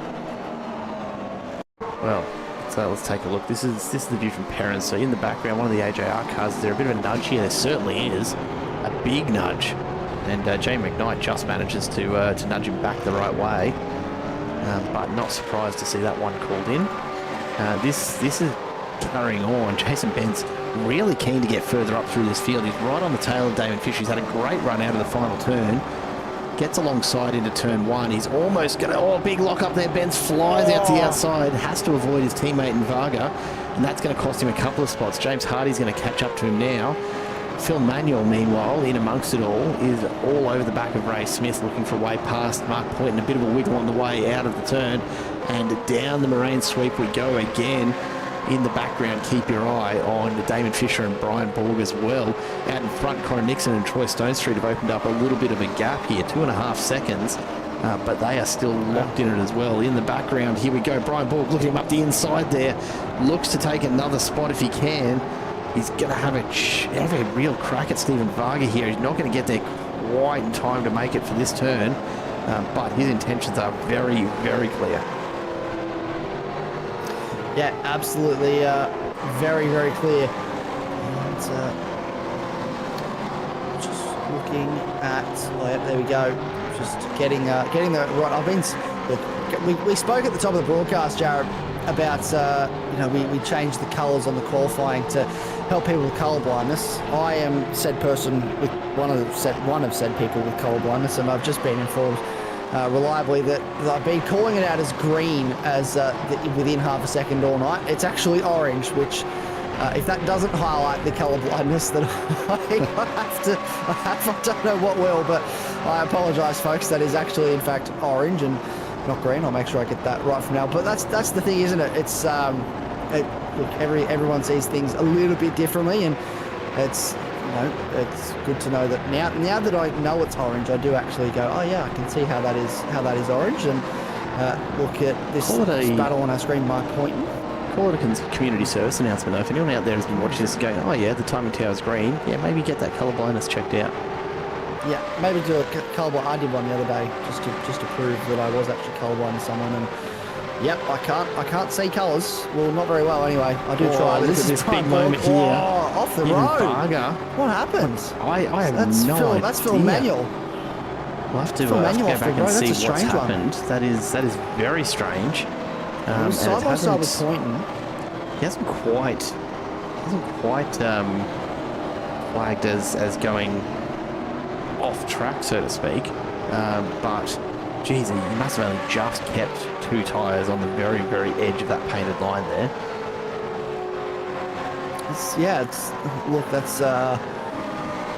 It's interesting. It's all happening in the background though. There's scraps galore here. A little bit of a wiggly car for, I believe that was Damon Fisher actually, and very wide goes. Is that Damon Fisher that's run wide? It is Damon Fisher that's run wide.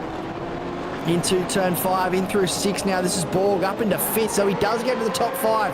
This is where I predicted he could get in this race with things going right his way, and this is now Hardy in the Trophy Cup class and battling with Damon Fisher. So inside the 10 for the Cup class, and Jason Betts just outside now in 11th, so he's lost a spot, dropped outside the 10. Phil Manuel making a call over the radio. Yeah, just a bit of a call for something that's happened. I imagine back on the start of that lap. We might go back and take a look at it and see if we can pick up just what happened. Was there contact with Poynton here as they come up and onto the straight? Here's Phil Manuel just in front of Mark Poynton. Goes to the outside. Oh, there is a nudge there. Big nudge, and Phil Manuel's done a fantastic job to keep that from going too far off the track. Let's go back and take another look as we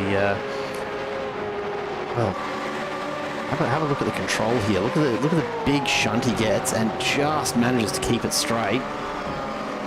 That's a huge effort from Phil Manuel to not lose that into the wall there. Yeah, he's done very well to keep that pointing in a relatively forwards direction, because that was a massive moment, wasn't it? It was some really good car control from Phil Manuel, and he's now back in front of Poynton. This is getting pretty intense with only 4 or 5 laps to go in this race. Troy Stonestreet and Connor Nixon pretty much inseparable at the front of this field. Luke Orman sort of in a little bit of no man's land. He's got about half a second back to Ray Smith, and then Brian Borg another 2.5 seconds back. Stephen Varga a second and a half back, but he leads this little battle pack. Manuel, Poynton, Fisher, and then Hardy Bent's also not too far off the back of this group either. You can see this little group of cars. This is going to get pretty intense for the back end of the top 10 in these closing laps. Yeah, it will. It's interesting to see just how much big contact there, and Manuel gets Varga. I don't think he meant to be a cushion, but that's not helpful Manuel anyway. He ends up facing backwards. The rear bar is off the car, and he is in no man's land. Big hit again as the rest of the field comes through, and that is, I think that was that Brett Horsell, or was it Andrew Hoffman coming through? It's Hoffman who was first through the corner, and he's taken a big shunt there as he had nowhere to go on the way through. So Manuel, of course, back on the radio there. We do have race control just cut off for the moment. A bit of a wide run there from someone just a little bit further up, but that's going to shake up this battle group again as well. Jason Benz right in this. He is right there with his teammate James Hardy.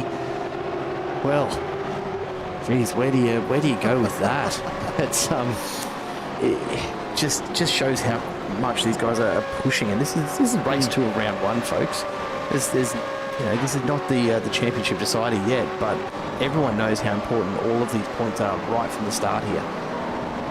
Yeah, we are so far away from being anywhere near a championship decider, but for these guys, every single point matters, and the last thing they want to do is get to the end of the season and lose a championship by 3 or 4 points and go, well, that was that place all the way back in round 1. If I just finished 1 spot higher, I absolutely could have been champion.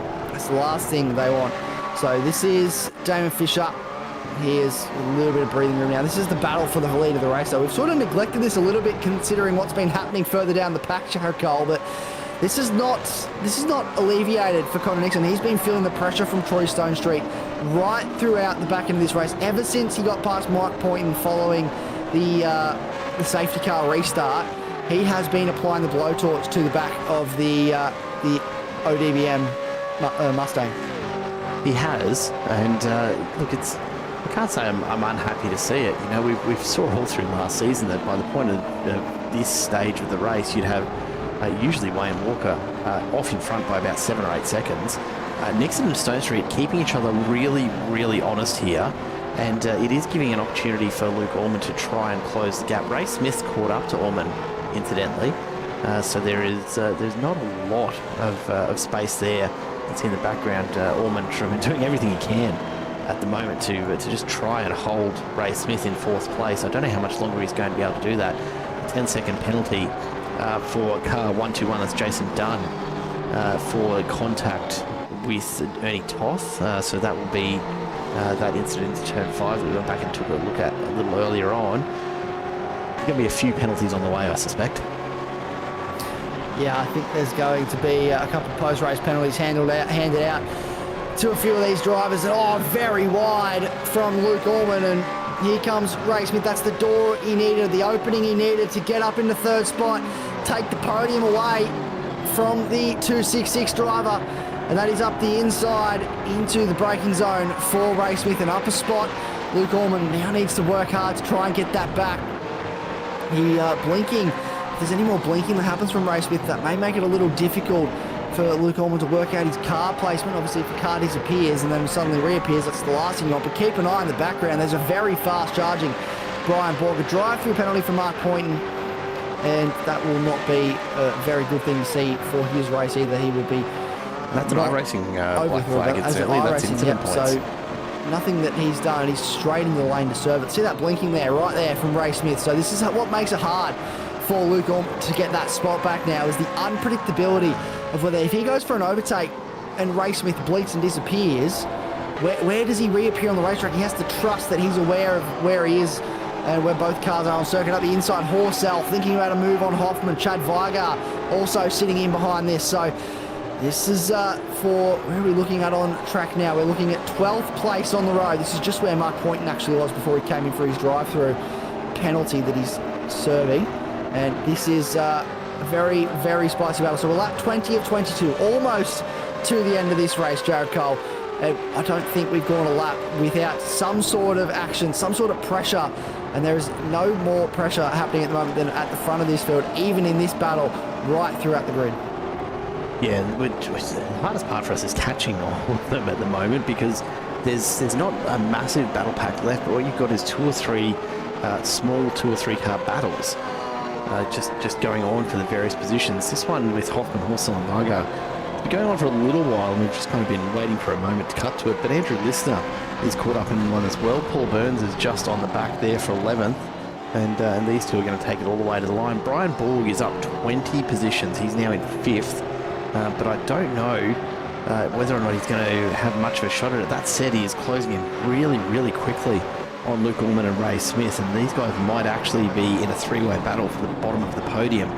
It's a bridge too far for either or for any of the three to make their way forward to battle for first or second, because Nixon and Stone Street 4.5 seconds up the road from this group. So this is really going to be the last of the podium battles here tonight. Yeah, this is it. And Luke Allman, he will want to get back on that podium. He is putting pressure on Ray Smith, and this is Chad Weiger, Horsell, and look, Luke Allman, he will be desperate to get back past him. He's running out of time. He's running out of opportunity. Same for Chad Weiger. He wants to get this spot. This is key points for him in the championship. In the grand scheme of things, James Hardy leads the Trophy Cup class quite considerably. Brad Hayes back down in 15th, so the next car in that queue. This is that podium battle, and this is the race for the lead. Nixon and Stone Street. Stone Street's closer than he's been on previous occasions. He's sizing up a move. Nixon's going defensive as they run down the hill. Will he think about an overtake? No. Backs out of it, runs nice and wide. Maybe to set himself up, drive under him off the corner, but no. Nixon's just getting really nice car control and a nice exit off the corner. In the background, it's all happening as well. So this is all about car placement for Connor Nixon, and he's driving. He's doing that absolutely perfectly at the moment. He has not made a mistake as yet. I don't want to jinx him. I want to touch woodwork because I don't want to jinx him. But Connor Nixon not made a mistake as yet in terms of where he's placing that car, just to make it that little bit harder for Stone Street to get past. He goes Brian Borg up the inside. That's a dangerous spot to do it. I know he wants to get through, but geez, I don't know if there was much on there, and it's cost him some time. He drops further back. He's going to have to set up and run again. Have a look at this one, almost 3 wide. Hayes, Patterson and Dunn further back. This is the battle for 15th. 2 Cup Trophy drivers with Shane Patterson caught in the middle, and they had a very, very interesting exit going on there. Looks like they've settled it back down for the moment, but another little group going on here as well. Further up through the field, Stephen Varga is fighting off Jason Bence at the moment. The two teammates really pushing each other along here. Bence has had lots of pace all night tonight. He gets a little bit squirrely behind Varga there, and Varga just maintains his composure as they come out of Canada. We are just about to get onto the final lap here. They're all running out of chances. Chad Weiger makes the move up the inside of Hoffman, gets ahead. He picks up 12th. Great move into Canada, has timed it to perfection, and Hoffman doesn't have an answer to that at all. Brett Horsell looking to follow through as well. Yeah, this is look, he's trying to get a move done on Hoffman and take advantage while he can. Jason Bence with a black flag, so incident points starting to amass. Mark Poynton still has a black flag to his name as well, so it's all happening here at the end of this race, unfortunately for multiple drivers. This battle for the podium still going on. Luke Allman desperate to get back past Ray Smith. A replay now of Phil Manuel. What has happened to the 82 car? Oh, on his own, just drops in the corner. He's had such a rough night tonight. Very rough night. I've said his name wrong. He was leading this race early on. He lost that in the first phase of pit stops, and unfortunately, he's now dropped it. He still will continue on, but all the way down in 26. Side by side, Borg and Orman, who's going to come out on top in this situation. This is the last lap, a little bit of a touch. They get together through 6. Borg was very loose, but so was Orman. It is all happening here in the final lap of this race. They're still side by side. They continue to touch on the exit of 7 into 8 now. I don't know if they're going to have to resolve this soon because it can't go on like this. Well, great news for Ray Smith as he just waltzes on up the road. He's gonna take that 3rd podium spot by the look of things, because Orman and Borg are so caught up in this, they're bleeding time to him. Luke Orman just controlling this as best he can, but watch for Brian Borg through the kink here. He's on the inside. This is going to be side by side through the highest speed corner on this track. Orman pushed to the outside. Borg's going to find himself on the inside here for Canada. That's really important positioning. This is going to be a question of who breaks last. And it looks like they're going to go side by side all the way through. Luke Orman overcooks it. He's off into the kitty litter. Brian Borg will carry it through, and he will take 4th place, up 21 positions. A massive drive as we come out of the final corner. Connor Nixon takes the win here in race number 2 over Troy Stone Street. A massive drive from both of them. The checkered flag is out, and there they go across the line.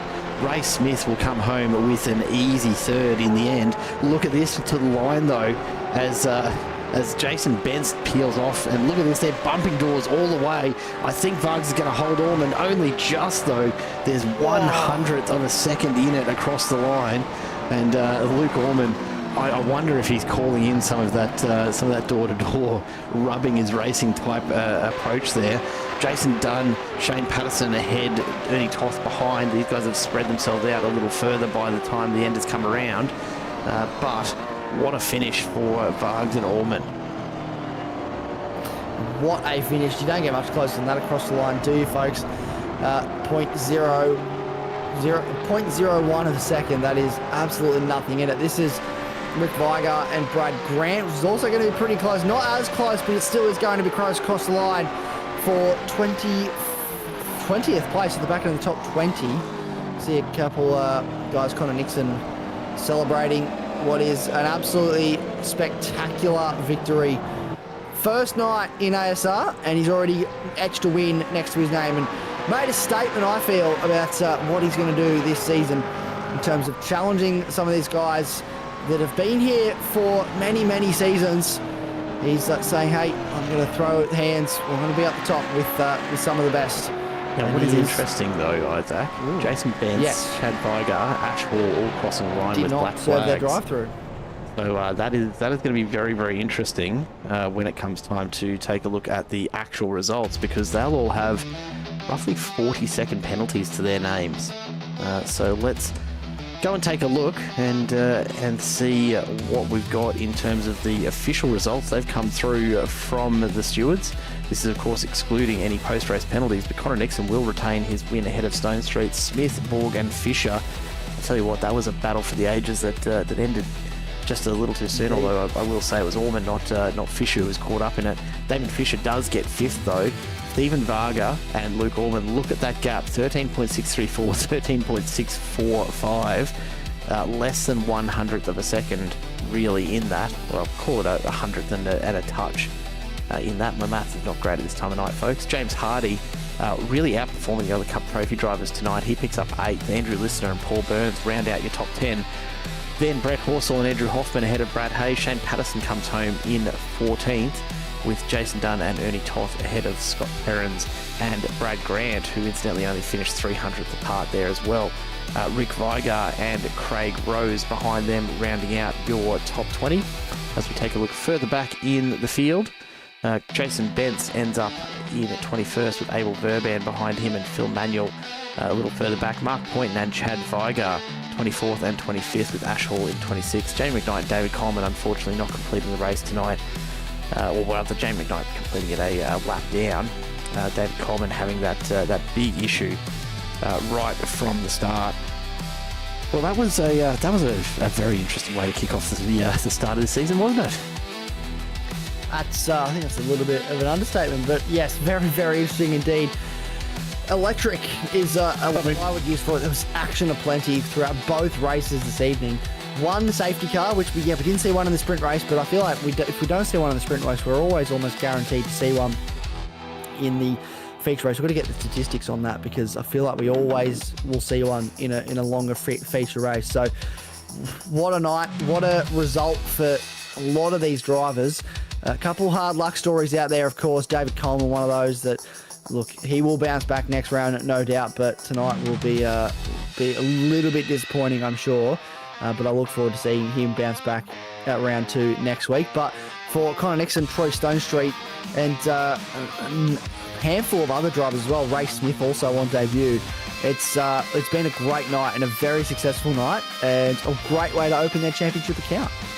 And on that note, let's have a chat to a couple of those drivers from tonight. We'll kick it off with Troy Stonestreet, who takes P2. G'day, Troy. Welcome on into the booth. Thanks, guys. Mate, it looked like a bit of fun out front there with Connor. You guys had a battle for most of that race. How did it feel for you? Yeah, it was good. We were just having a chat there in the green room. Yeah, once I heard he got the 5-second penalty, I was like, well, there's not really much point in trying to stick my nose in and sort of running the risk of ending up in the wall or whatever. So I just was pretty happy to sit there. But on the other hand, I don't know if I would have made it home with fuel if I had been in the lead, because I was kind of expecting waiver rounds for the safety car, and after one lap when he said we're going green, I was like, oh shit, this is going to be close. Just how close was it at the end? How much were you coughing and spluttering? I had 100 mil left when I crossed the line. You know what? That's just perfect planning by the sound of things, Troy. Exactly, yeah. Mate, So, yeah, look, not ideal, but it's, you know, it could have been worse. You could have run out on the uphill and not had enough to roll home. So in the end, a pretty solid result for the first round. Obviously, 9 rounds still to go. As you look ahead at what's to come this season, anything that stands out for you as something you're really looking forward to in terms of the tracks that are on the calendar this season?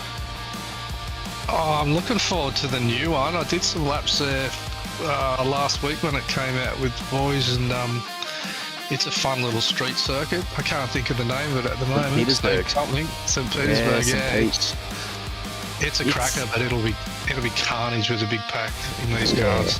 Yeah, it's going to be one where I expect to be clicking that safety car button pretty regularly, I reckon. If anyone out there who hasn't seen St. Pete, make sure you tune in a couple of weeks' time. 14th of April, round 3 will be St. Pete, and I think you're on the money, Troy. It's going to be either some of the best street circuit racing you've ever seen or absolute carnage. I don't think there's much of anything in between, is there? Yeah, no, it's a fun little street circuit. It's very tight though, so it'll be interesting with a big pack, big field on it, but see how we go. Well, mate, look, a great way to kick off your run at this championship. Before we do let you go, anyone you want to say hello to, or anyone to call out in terms of sponsors? Oh shit, you got me on the spot there. Well, I've just joined 801 that was I was going to ask that. So I had you down as WKNP on the way in, but you are racing for 801. That's confirmed now, yeah? Yeah, it's a bit of a long story, but I've always been good mates with a few of them boys, so there's no dramas with WKNP, but I just wanted to go back and sort of spend a bit more time racing with these boys and having a bit of fun. So, but yeah, I was still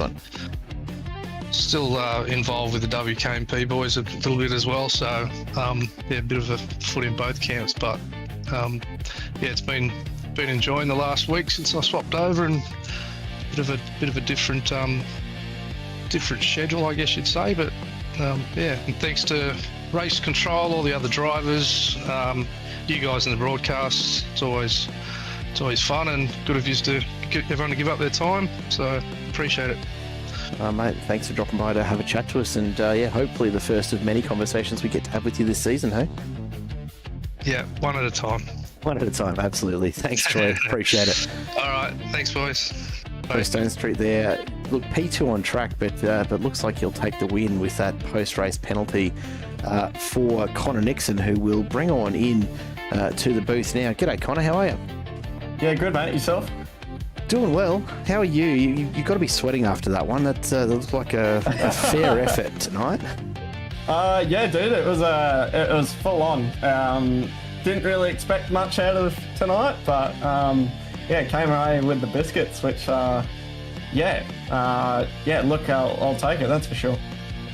Yeah, and look, if I'm not mistaken, and forgive me, we're season 8 here, so if I've missed something in the last 7 seasons, but I don't think we've seen you here with ASR before tonight, have we? I did season 6. I did the first 4 races out of 5 and won all 4, and then I had to give it up just for medical issues. But just getting back in the supercar now, so yeah, this is my first time back in the car since last year, October. So yeah, just trying to get used to the car again. Well, mate, what a way to make a re-entry to the car, hey? Gets to the front of the field and pretty much carries it all the way home. Look, I imagine that maybe a little frustrating. I believe there's a 5-second penalty hanging over your head potentially. So Yep. maybe not quite as many points as you'd planned for, but still going to be a good result either way, and a pretty sizable lead. How did you find Road America as an opening round? Yeah, look, it wasn't too bad. I think Road America is one of those tracks that it's good for IMSA and track cars like that. But for supercars, I've never found it the right circuit. It's always just been one of those circuits that it's too flowing for the car. I think it should be stop-start for these cars every time for race circuits. So, yeah, look, it's it's all right, but I'd rather a street circuit or something with a like Chicago. That's just hairpins basically the whole way. Look, speaking of street circuits, we were just having a chat to Troy about St. Petersburg on in a couple of weeks' time for round 3. Have you had a chance to punt a supercar around that yet? And if so, what are your thoughts? Yeah, look, so I'll give you the basis. So, so I've got epilepsy and this car makes me have a seizure. So we're actually trying trial and error at the moment to see if I'm going to have one. So, we'll see what happens after this race. But yeah, last time I was here in season 6, I was running in a foreman seat, and we think that might have been the issue because I drove this car for about 3.5 years. I did 3 years of Scops and 1 year of Pro Invitational back in 2024. So, trying to get back into this car because, I've been just in Europe and America all this year and last year. So, get back to, bit of something that I'm very familiar with. Drove the Gen 3 for 3.5 years and loved every minute of it. But Gen 3 came out, wasn't the biggest fan of it, so I plugged it off to Europe for good 2 years. And why not, I suppose? Why not? Well, mate, that's going to be a challenge for you this season, I'm sure, as you settle back into it. And fingers crossed you found the solution here, because it's great to see you back on track again, mate. And always love having one of the Orbit Drop Bear Motorsport cars out on track, because those liveries are just phenomenal. I remember when they were first released, it's one of those ones that you have to stop and look at, because it's a beautiful looking car and it doesn't hurt to have a good driver behind the wheel, mate. So great to have you back in it. Look, huge thank you for dropping in to have a chat to us post-race. Before we let you go, anyone you want to say hi to or any sponsors to give thanks to before we send you off on your way?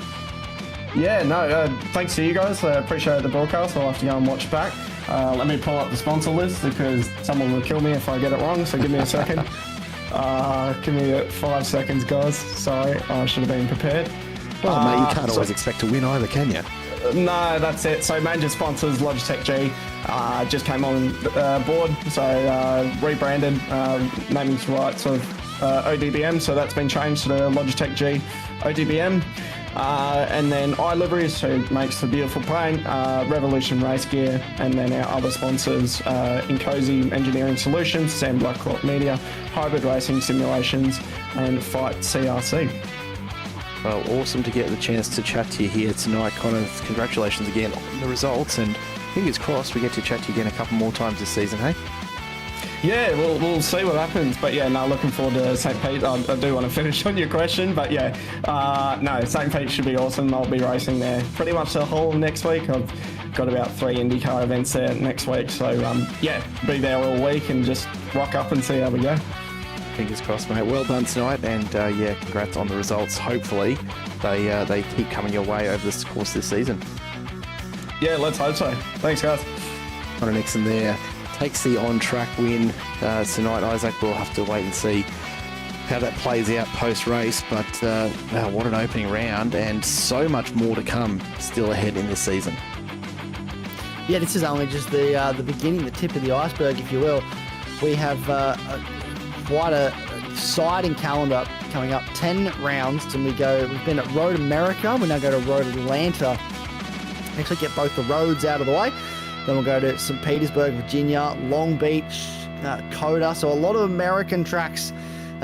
America is the flavour of this season of Alliance Sim Racing, but I'm absolutely here for it. Then we go to Fuji, the Nordschleife, I believe, is on the round on the 8 cards. for that, Round which 8. is That'll be looking at that'll be Supercar. exciting. That's always interesting. Absolutely. Interesting is an understatement. And then Adelaide and Bathurst to round out the season, which is going to bring us all the way to June, which is very, very exciting. Weekly racing, which is what we love. Jared Cole gives us something to do on our Tuesday nights, and everyone here something to watch, because the action that they have here at ASR is, it never fails. You always know you're going to turn up each week and there's going to be something exciting happening. Absolutely right. Hey, I did notice in the chat earlier a bit of conversation around, different styles of racing, supercars versus others as well. And I think it's worth giving note that although we've got a couple weeks yet to go before the other seasons kick off, we've got Road Atlanta next week with ASR, but we're only a couple of weeks away from the MC Motorsports series starting up, and so we'll be going back from just Tuesday nights to Monday through Wednesday nights. You'll have V8 racing and you'll have GT3 racing to choose from. So plenty of action here on Simple Racing Broadcast. Make sure you are subscribed so you don't miss any of that at all. But for tonight, that'll do us for round 1 here for Alliance Sim Racing's Supercar Championship. Massive thank you, as always, to Gard as the major sponsor of this series, as well as West Automotive, Quantum Tint Solutions, Nicol Photography, and of course 24/7 sim services for their race control. On behalf of Isaac Fogarty, my name is Jared Cole. From everyone here at Simple, thank you so much for tuning in. We'll see you again next week. Until then, it is goodbye for now.